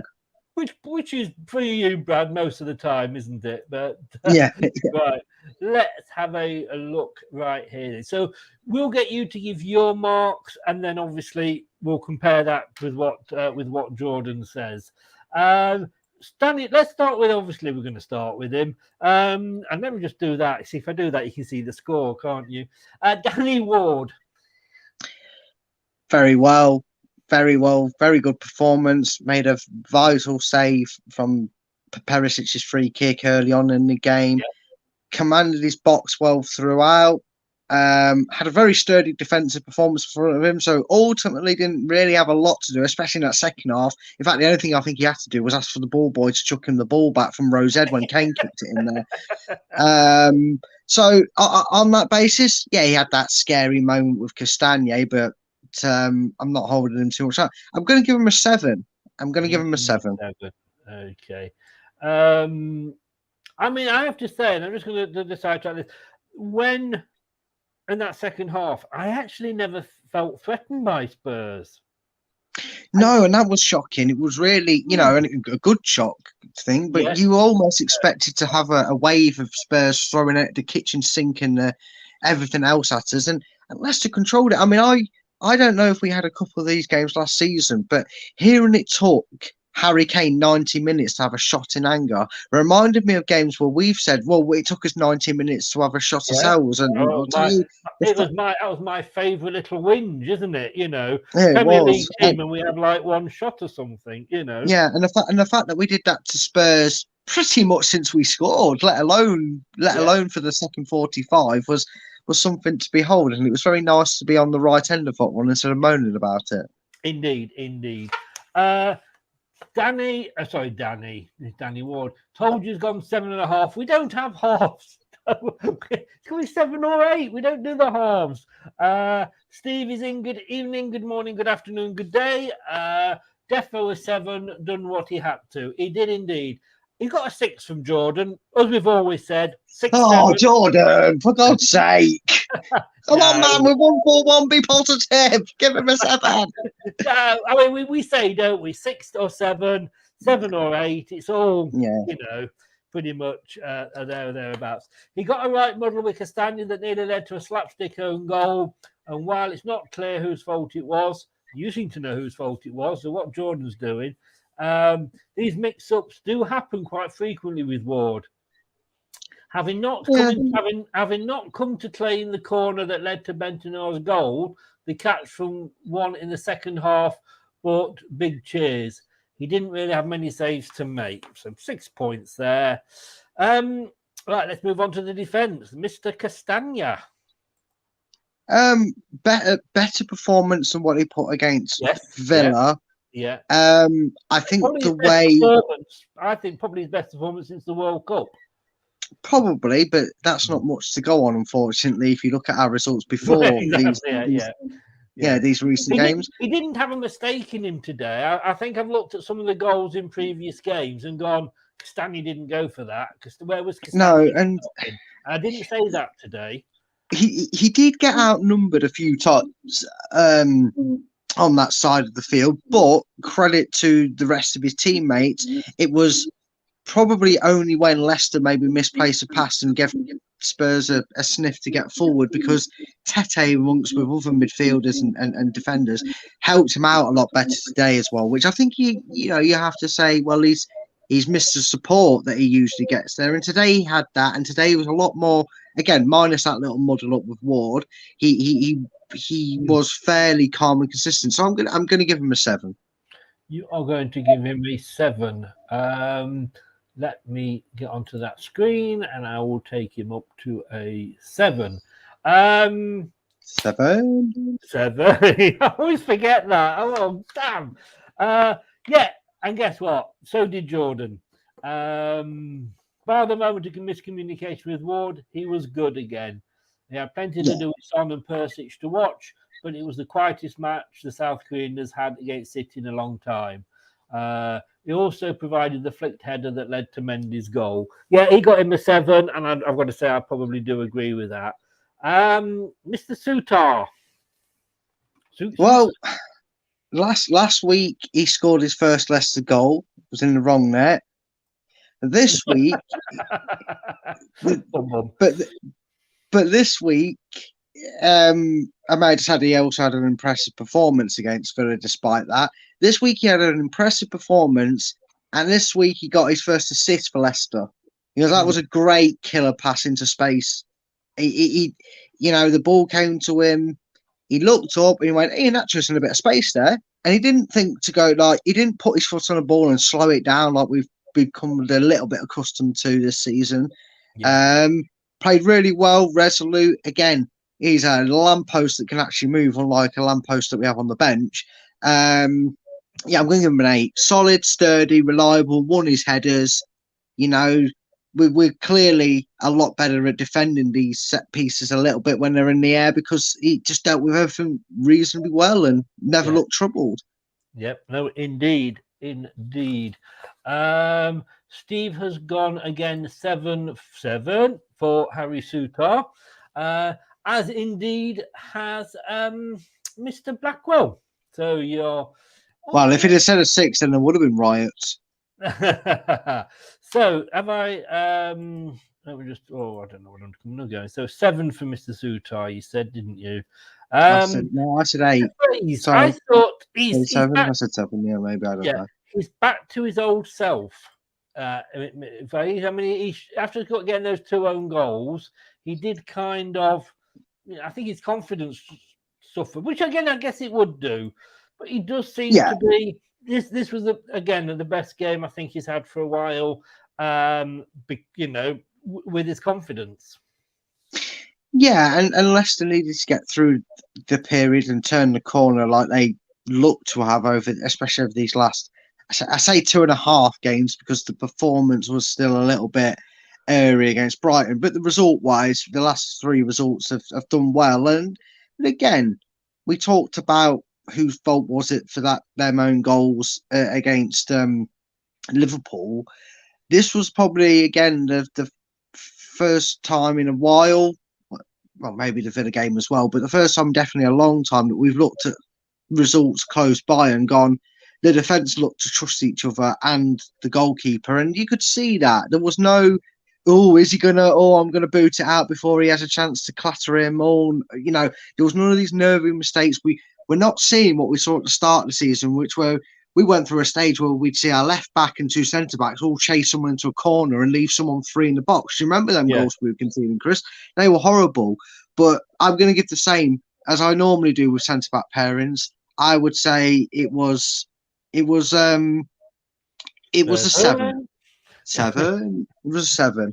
It's your favourite number today, isn't it? It is. Mr. Blackwell has gone 8. Oh, he's gone 8 for Mr. Faze. As indeed, I'm not begrudging that. Begrudging that at all. As indeed did Steve there. Victor Christensen on the left. Pass the Victor from the left-hand side. He gets a 9. He gets a 9. He was phenomenal. He's commanding. He's passionate. He's demanding in the right sense. He's like, if I'm going to give this, I demand it from you. And he brings that energy and effort out of his teammates. He was phenomenal today. He has been, he is definitely not a Vicente Diabate debut in the cup player, is he? He is phenomenal. We haven't played Peterborough yet. We don't know what he might do. Well, we'll have to wait and see and find out. But no, seriously, he was phenomenal. And there's a few players that might match or be just short of this race. And he was a 9. He was brilliant. And you love to see it, don't you? And for a change, we're not just relying on centre-backs to be that booming, commanding voice. I mean, like I said, he would cheer you getting up 2 minutes before you're alive because you beat the clock. You know what I mean? I already love him already. I love to see his attitude on the pitch. Deserves a 9. Well, Steve agrees with you. He's given him a 9. So Steve always speaks sense. I've always said that about Steve, haven't I? Steve's smart. He's living up to his last name. You have. All I will say is Jordan didn't. Moving on. It's probably for the best because I'd have an argument with Jordan. He gave him 7. Oh, boo! Here's Jordan. Live a little smile. He's a pantomime villain, isn't he? Yeah, I know. Scored the first goal, a goal that, like I say, not only Tielemans but any of the 3 strikers we've got would have been proud of. Mr. Mendy.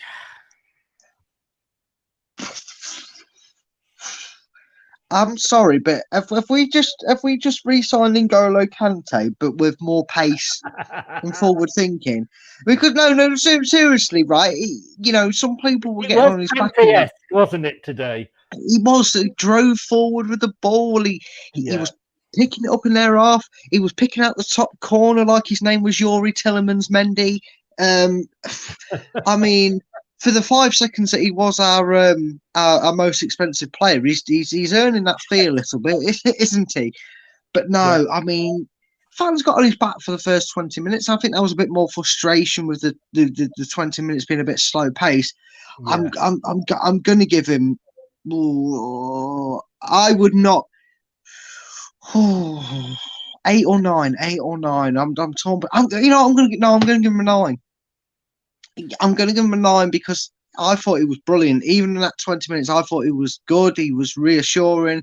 He was everything that Brendan says. If you said to someone, put in a performance that best describes this attributes that I want from you, and Mendy looked at his cue card from what he wants him to do and went, got it, Gaffer. He did that today. I'm really impressed. And like you, I'm really pleased to see him still here at Leicester and hope he gets a deal to keep that up. Now, I don't often disagree with you. I don't very rarely overrule you. That's very true. And, but I'm afraid I am going to have to overrule you on this particular one because I would have given him a 9. That's what I said, a 9. But I said I would have. Right, okay. I was like, hold on, I said a 9. Go on, sorry. Given him a 9. You didn't let me finish. No, I would have given him a 9, but I've got to give him an extra point for that goal. I'm going to have to give him a 10. I think go for it. I think it was an outstanding performance. And, I can remember Kante scoring, I think, 1 goal for us, but it was a daisy cutter across the ground. I remember it well. It was a daisy cutter against Watford. Yeah, and it kind of just rolled over the line. I mean, that one, I literally jumped out the chair. I think I made somebody jump in the chat. And, I'm going to overrule you and give him a 10. Hey, I'm very happy for you to overrule it and put him up a rating because that's one of them that you hit on a school field and you imagine you just celebrated it in front of 40,000 fans, don't you? Because you don't hit them every day. No. He'll live off that for a while. Steve's gone for an 8 with this one, so he's gone the other way. But Gray, he agrees with me 10 on there, and like I say, I know you're happy too. I'm saying for that goal. Let me guess, Mr. Jordan Blackwell's going to give him a 7. Well, first of all, Nate says, along with our new signings, it's almost like we've rediscovered some players that we already had. Mendy. Perfectly said, Nate. Perfectly said, mate. Yeah, it's fun. I'll say you can't argue with that, and it happens sometimes. For whatever reason, you have to play another player, and suddenly, oh my God, he can actually play. Get him signed, Brendan. Get him signed. Mr. Blackwell, what did he go for? If he said 7, I don't want to know. 9. He went for 9. Oh, yes. I always like Jason. He does see something. Oh, my God. You're not fickle at all, are you? No, me. No. Kieran Dewsbury Horser. I'm going to give him an 8. I think he warrants an 8. And to say I'm giving him an 8, and I think his centre mid partner in Madison stole the show a little bit from him. I think he was resolute. It was a Dewsbury of old. And I say old, it's probably only a handful of performances in his entire Leicester career so far that we've actually had a little bit of criticism towards him, or it's not been the greatest performance. But yeah, he was back to what we have come accustomed to seeing with Dewsbury Hall in that midfield. Feisty, willing to win the ball. He's got trust, knowing that if he doesn't quite get the ball back, or his tackle goes to an opposition player, that someone's going to react to it and keep Leicester on the front foot or win the ball back. Very solid performance. Gets an 8.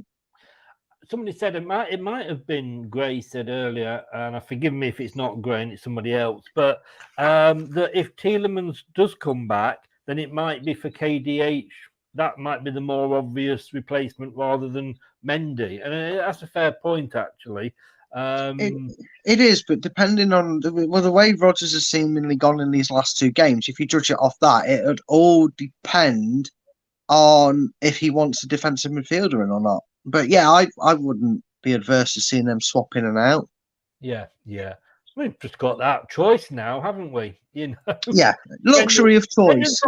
Ben's got players that are playing well that he can choose from. I know, right? It's amazing. Talk, you mentioned him, and I know, Harry, bless him, absolutely loves this guy. James Maddison. Oh, it's just so fun to watch when he's playing with a swagger and smile on his face, and he's drawing fouls and he's getting into positions. I mean, his positioning for the goal that he gets, and his positioning throughout the game was fantastic. It was Maddison at his peak for me. If I really wanted to be critical, Nacho had that chance, didn't he? Which Fraser Forster saved. You're thinking, oh, Maddison, if only you were a few yards up, but that's just nitpicking. That's probably why Jason's going to give him a 7, but I'm going to give him an 8. I think he was close to a 9. But he was definitely worthy of an 8. He was really good, really good. I'm going to argue with you on that one. Good, because I say you get the sacrifice, and you know what happens when I say that. Yeah, Steve's gone 10 for Maddison. Maddison, best attacking midfielder in the Prem, definitely 9. All I will say actually on Maddison, I'm not going to, argue with any of you of the scores. Maddison would not have got that goal if Maddison had been playing like he was being played a month or so ago. Yeah, definitely. He would have been out on the right wing. And I've always said, give him the freedom of the bloody pitch. You want to go on the left, you just go on the left, as long as the other players are covering you, and that's when he plays at his best, Reality is in. Good evening. How the devil are you? First time I've seen you in, so nice of you. So please put my teeth in for me. Please click that subscribe button if you are new and give us a follow. That would be great. Just if anybody, let me just say, he got a 7 off.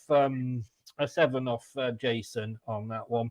I thought I was being a bit. I thought I was doing a Jason and giving him an 8 with other people's opinion. But Jason, good hell, mate, call you the stone-faced Grinch. And he was captain as well.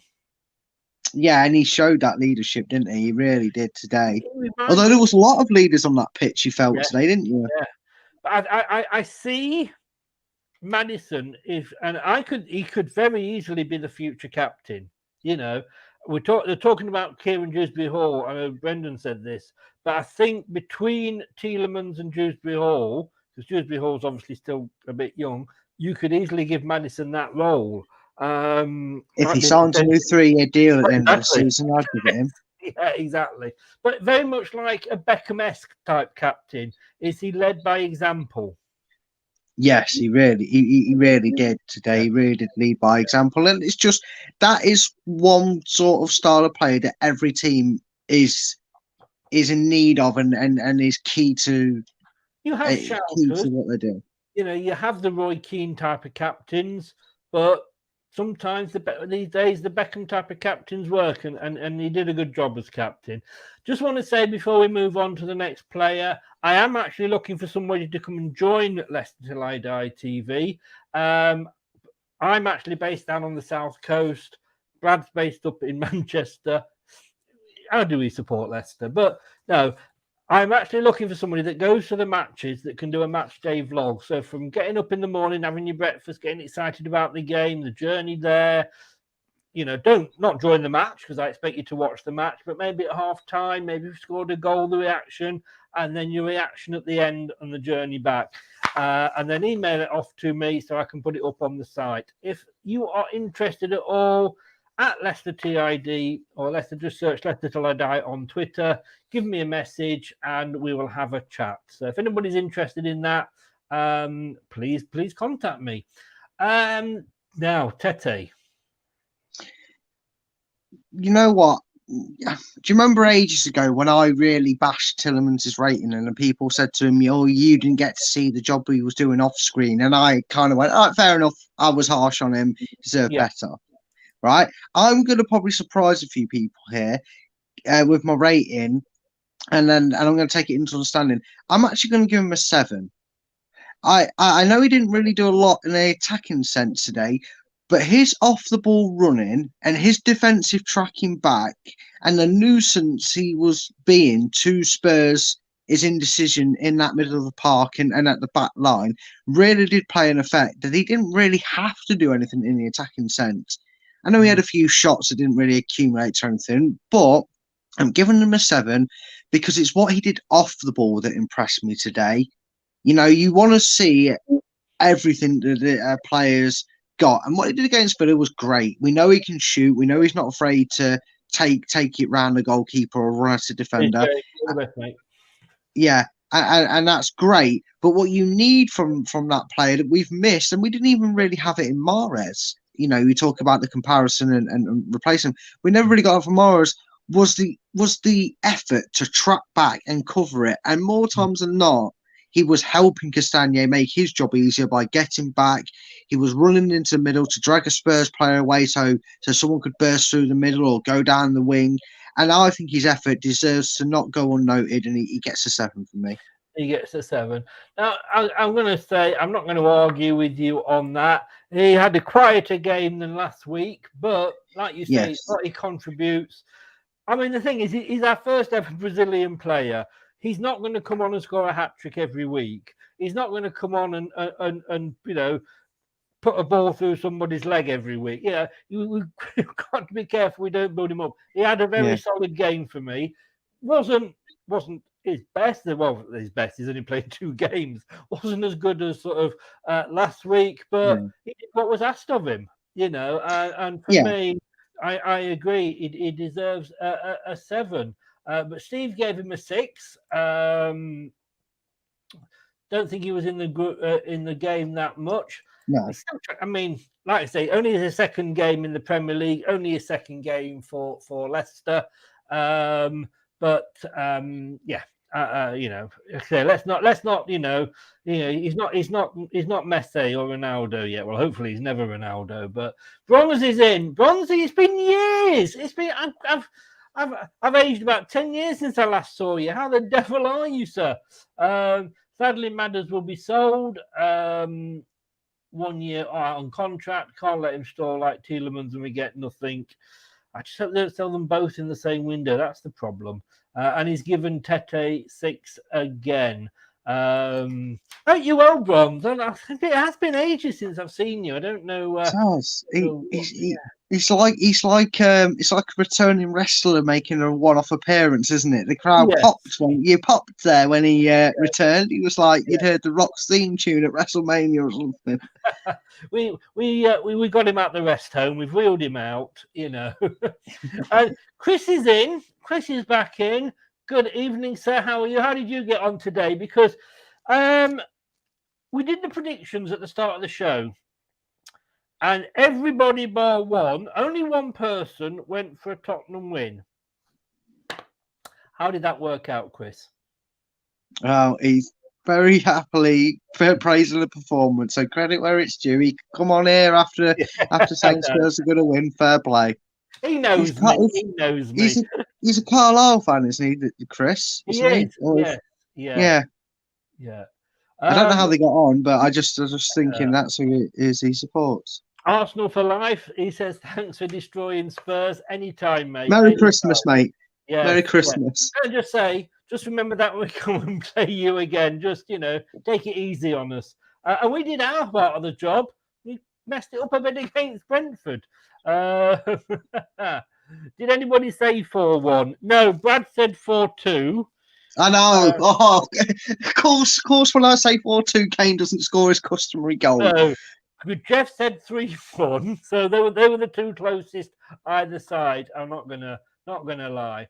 I do apologise. I've forgotten. What did you say for Tete 7? Didn't you? Yes, we have done it. Don't worry. Don't you worry. Off Jordan. Oh, put your tin hats on, everybody. Jordan gave him 5. A quiet game for the Brazilian with all the hype, not quite fulfilled this time. He didn't do anything wrong, but he did not get into the game often enough. Me and Jordan will fall out. Nor did he gamble on taking his man on. We didn't need to. He had everybody out there. And that's the thing, this is what gets me. He was dragging their players around to allow the likes of Castagna to play their natural game. He was doing the dog work that's a bonus trait, if you will, for a winger to have. That second role. That's not allowed. Well, I mean, he might as well have been. It was that easier day for him. He could have gone dogging if he wanted to. I don't know, whatever he does in his pastimes, up to him. But on the pitch, yeah, and I get it. He wasn't a natural attacking player, which is the first and foremost what we want to see from him. But you know, how many right wingers we had this season that when they don't, I think this is the first right winger we've had this at Leicester in a long, long time. That when they haven't done anything that we'd like to see more of them from the attacking sense, we've actually sat here and gone, but at least they did the rest of the job properly. Because how many times were we going, oh, FNL, Mahrez, oh, he's had a stinker and he didn't get back. We might as well have 10 men, drag him off, Brendan. And you know what I mean? It's just, I actually think he did well today, just not in the area we were hoping for. Yeah.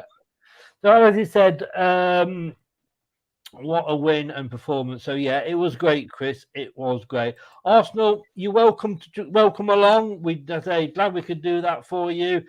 I tell you what, if we did that for you, you do a favour for us. Subscribe to Leicester Till I Die TV on YouTube. There you go. And when you've done that, nip over to Top 10 Battles and subscribe to that as well. And then we'll call it quits. Is that fair? Yeah. There. We have a regular Arsenal guest on here. He does a few shows with us, Anthony. So we like Arsenal. We like all teams. So you're more than welcome. We do a lot of sort of non-Leicester stuff as well. Chris says we drew 0-0 away at Wimbledon. No easy away games. Win your home games, draw your away games. Point on the road, indeed. This is very good. 1,000 Carlisle fans travelling all the way to London for the game. That's dedication, because Carlisle's in the middle of bloody nowhere, isn't it? Let's be honest. Yeah. That is definitely dedication. Fair play to them for that. Yeah. And Ron says Teti was good, not great, not as good as last week, but he certainly created space for others. Look, yeah, we've got to accept. Yeah, let's just forget he's Brazilian for a moment, you know, because that's kind of putting extra pressure on him. Iheanacho. Just play the video, Chris. Just do me a favour, play the video. Play his video, not any old video. Just play Iheanacho's video. You want me to play Iheanacho's video? Yeah. I've got to find it. Here we go. I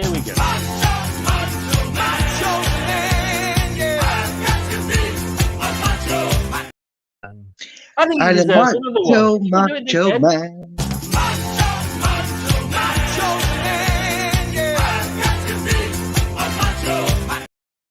And the macho man. Yes. Macho man, and he gets an absolute 10. Macho man, give him a 10 before my head falls off. Brilliant, mate. I love to see it. It was brilliant. Here's your perfect 10. Nacho man. When you're allowed to clip 60 seconds, stop it. Oh, I'll keep it going. There you go, then, mate. There you are. There's your 60 seconds worth. I agree. And again, it's a week till we play. It's a week and a day till we play Man United. I mean, I'd understand it if we're playing midweek and maybe there was a change, but yeah, just start him again next week. Yeah. Got an 8 off, Jordan. Go away, Jordan. No one likes you anyway. You're no fun. Once again, involved. Oh, yeah. I mean, definitely. I mean, obviously, well, I'm guessing he's your man of the match. Harvey Barnes. He gets an 8. I think he owes a lot to the diversity of Christiansen. That's allowed him the freedom. But he has also then proven that with that freedom, if you give him what he so desires. That he's a very good player, and it's something we know we've always been capable, and he's capable of. We've seen it. I mean, he's hit double figures. That's why at parts of his career he's been in the conversation alongside Maddison for a certain Mr. Southgate to have picked him and taken him with him. Yeah. 8, 9, I wouldn't begrudge you overall me and putting it up to a 9, to be fair. In fact, actually, no, put it up to a 9. He deserves a 9. He played really well. He did. I'm convinced by that one comment that he deserves a 9 because he played well. He was allowed to drift inside. He should have had 2 goals. Stupid VAR. What a performance. I mean, his cross for Iheanacho, he could have got an assist if Iheanacho could have headed it just a little bit better. His crossing... His crossing was magnifico. As I said, the Italians would have called that spaghetti meatball because his cross was fantastic today. Can I have that with pasta, please? You can, and he can have pasta the baller very well. Hey! Oh, sorry, that's going to have to. That was clever. That was clever. Let me give you a special. Is that a joke? It was, and it was good. I'll give you that one. I will give you that one. I you know my thoughts on Barnes. I don't understand the hate he gets. I mean, Craig is obviously a regular on here. Says that he thinks Brendan will be hoisted on Barnes's whatever they say. I give the lad a break. He's not had that Tete or that sort of a player on the other side, and he is joint top goal scorer. But apparently that's not good enough. Apparently, very quickly, we're not going to. I mean, Ricardo did nothing, so Jason's quite has not given him anything. He wasn't really on long enough. No, give him all 5 for sentiment. He gets the 5 for sentiment. They always get a 5 for sentiment in this case. Give him a 5 for sentiment. All right then, Mr. Buddy Bradley. Okay. Ndidi, Pratt, and Vardy. Let's quickly run through these subs. I mean, Ndidi came on. It was like for like in terms of position that he came on and filled. Steady return, good to see. Happy days, gets to 6. Gets to 6. Dennis Pratt. Sentimental, good to see. Another player we probably echoed that could get an extension on his contract and would warrant it. Give him a 6. Give him a 6. Now, Mr. Vardy. I don't know. Yes, we've become very accustomed with Vardy to his goals naturally being the thing we rate him on and go. And we've been very fortunate and blessed with Vardy because we've become very accustomed to Vardy getting about 10 touches but scoring 2 goals, and he's won us the game on his own. And in a lot of occasions we felt that way with performance. But you know what I liked about him today? He kept stretching their defensive line. He kept running at them. And even though the goals aren't there anymore, it seems, for Vardy, and he is eventually, as we knew would happen, has to take that back seat. I'm going to give him a 7 because unlike today, he didn't go missing. The other qualities we enjoy about Jamie, we saw today. And even though he was an impact sub, he actually had an impact on the game because he kept pressing their back line. He kept rushing them. I think he rushed them so far that they actually kicked it out of play twice to absolutely nobody because he was pressing them still. So this time Vardy came off the bench, and even though he didn't get a goal, he was still impactful. Yeah. And I'm going to take a back seat when it comes to rating Vardy because, like you say, I just think like, he's not, he's come on and he's not scored and where was he? But like you say, I don't always see what he brings to the game other than, that. He just kept winning at their defence, mate. He kept harassing them and hurrying them, even at 4-1. So I've got to give credit where it is for that. No, you're giving him a 7, that's fine. Let's just see whether the results are in. Oh, no, I've got to subscribe to get them. Well, the results are in. Please do not cast your vote. You will still be charged, but it will not count. It's amazing what we charge for. There we go. Well, look, match of the day in an hour and 45 minutes. We've got to be on first, surely, haven't we? Well, if we're not, I'm going to make sure that I rewind the highlights on my iPlayer and watch it again just so I can bugger off any other games that made because there's no way that can't be first. There's no way. Most goals, biggest result of the day. I don't even think Wolves beating Southampton would be on there. I think that might be second because there's a red card and it's down to 10 men. But surely you're going to give Gary Lineker his 2-club wonder a shout. Well, look, can I just say, right, Sky, after they've shown their Saturday night game, from 8:30 to 10:30, they have a game of the day. Enjoy a full 90-minute rerun of one of the Saturday afternoon fixtures in the Premier League. I'm going to let you have a guess which one they're showing. Oh, let me guess. West Ham versus... Oh, no, did it not include the early kickoff? No, that was on BT, wasn't it? So I don't That know was if on BT, was it? Yeah. Okay. If it's not that one, then... Leicester, then obviously, you know, we scored 4-1, but who do you think? Don't tell me Newcastle versus Bournemouth. Arsenal, Brentford. Oh, fuck off, Sky. I know. I'll let you have that swear word because I totally agree with you. It's just, which is a shame because I mean I don't have Sky anymore, but I remember when I lived at home with my mum when they first introduced that. I thought that was a really good idea because you could even press the red button, couldn't you? And you got extended highlights of your team's game. So, but for fuck's sake, really, who gives a monkey's toss? We get half an hour. We get half an hour at 11:30. Oh, still better than match of the day and that. But well, everybody else gets half an hour as well. But before us, so this finishes at 10:30. At 10:30, you got Southampton Wolves. Then you got Fulham Forest, and then you finally got Leicester Tottenham. And last up, I've got to be honest with you, is the Newcastle game. That's probably because I've only just shown it. Yeah, well, I get it that way, but you'd think, well, hold on, a scrappy 1-0 versus 1-1 and a scrappy 1-1, but one's last and one's first. We're Leicester. Well, yeah. You know, if we weren't first on, I'm putting out a contract on Lineker. But I had a friend of mine. He used to have a go at me, you know, about having a sort of a pay-as-you-go phone. He used to go, "You've got a pay-as-you-go phone. You've got a pay-as-you-go phone." So I got a contract. Oh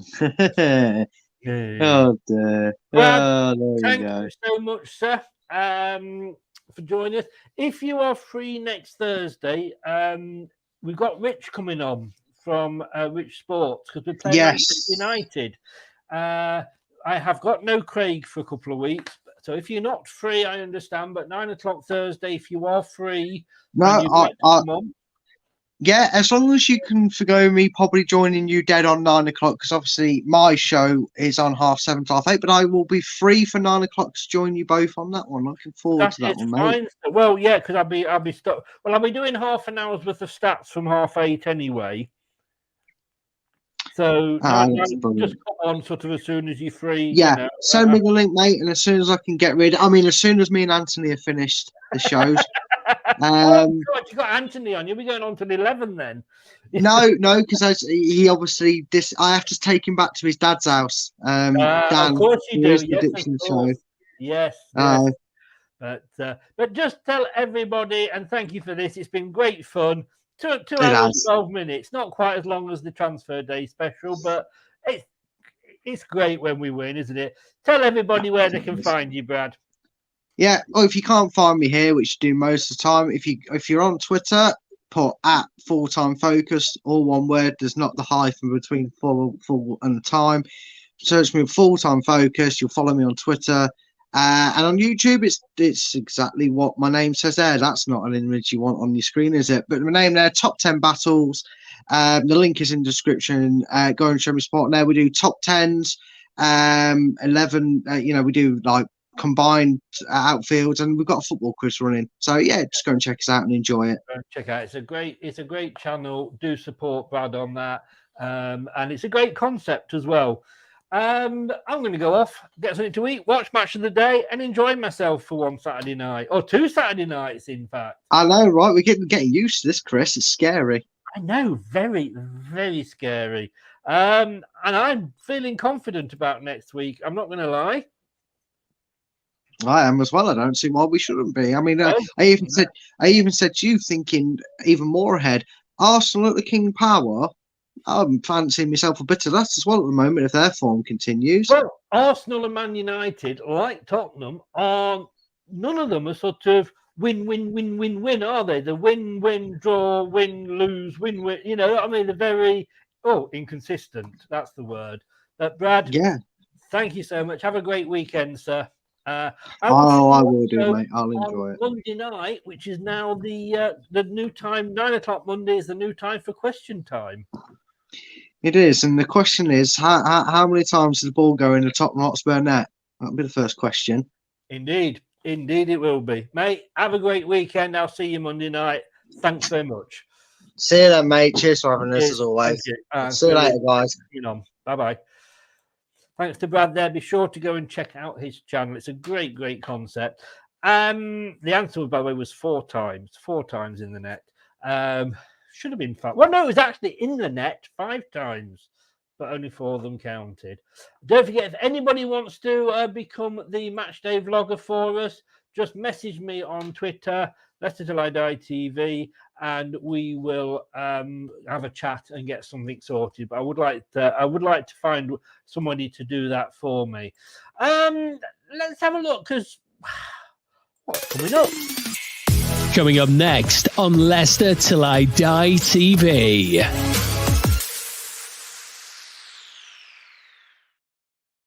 Yeah, 9 o'clock, like I say, Monday, question time. I'm also on in the afternoon at 4 and 7 on a couple of Tottenham Hotspur channels. That's going to be fun. Wednesday, 9 o'clock, we've got Ian Hume on the conversation. Looking forward to having a chat with Ian Hume. He's over in Canada now. Very kindly is coming on. And don't forget, the week after that, it's the big special surprise guest that's coming on for a 1-to-1. I think possibly one of the biggest names we've had on the channel. So really looking forward to that. 8:30 on the Thursday, we've got the Man United preview. And then the prediction show with Steve from 9 o'clock. Everybody, thank you so much. Have a great weekend. Enjoy Match of the Day tonight. I'm going to enjoy Match of the Day tonight, and I hope you will. Don't forget, if you are new, please do subscribe to this. Thank you for watching both on Leicester Till I Die TV on YouTube and on Twitch. And if you have been listening on your favourite podcast platform, whatever that one happens to be, thank you so much for lending me your ears. Really do appreciate it. Over 42,000 downloads last year. We don't take it for granted. We appreciate it. Thanks very much. Have a good weekend. Here's Arnie. Thanks for watching. These videos are tremendous. You better like them too, or I'll be back.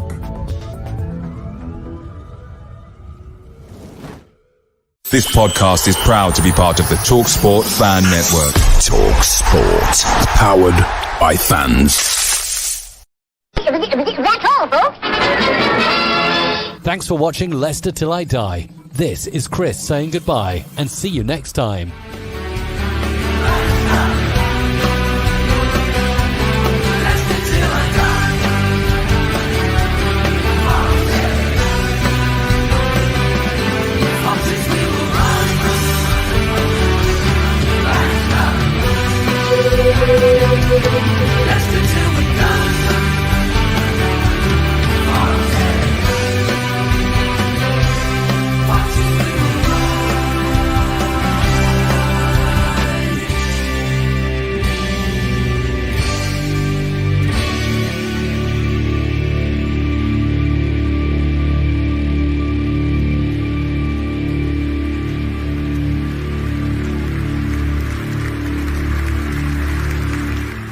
I'm looking for Dr. Goodhead.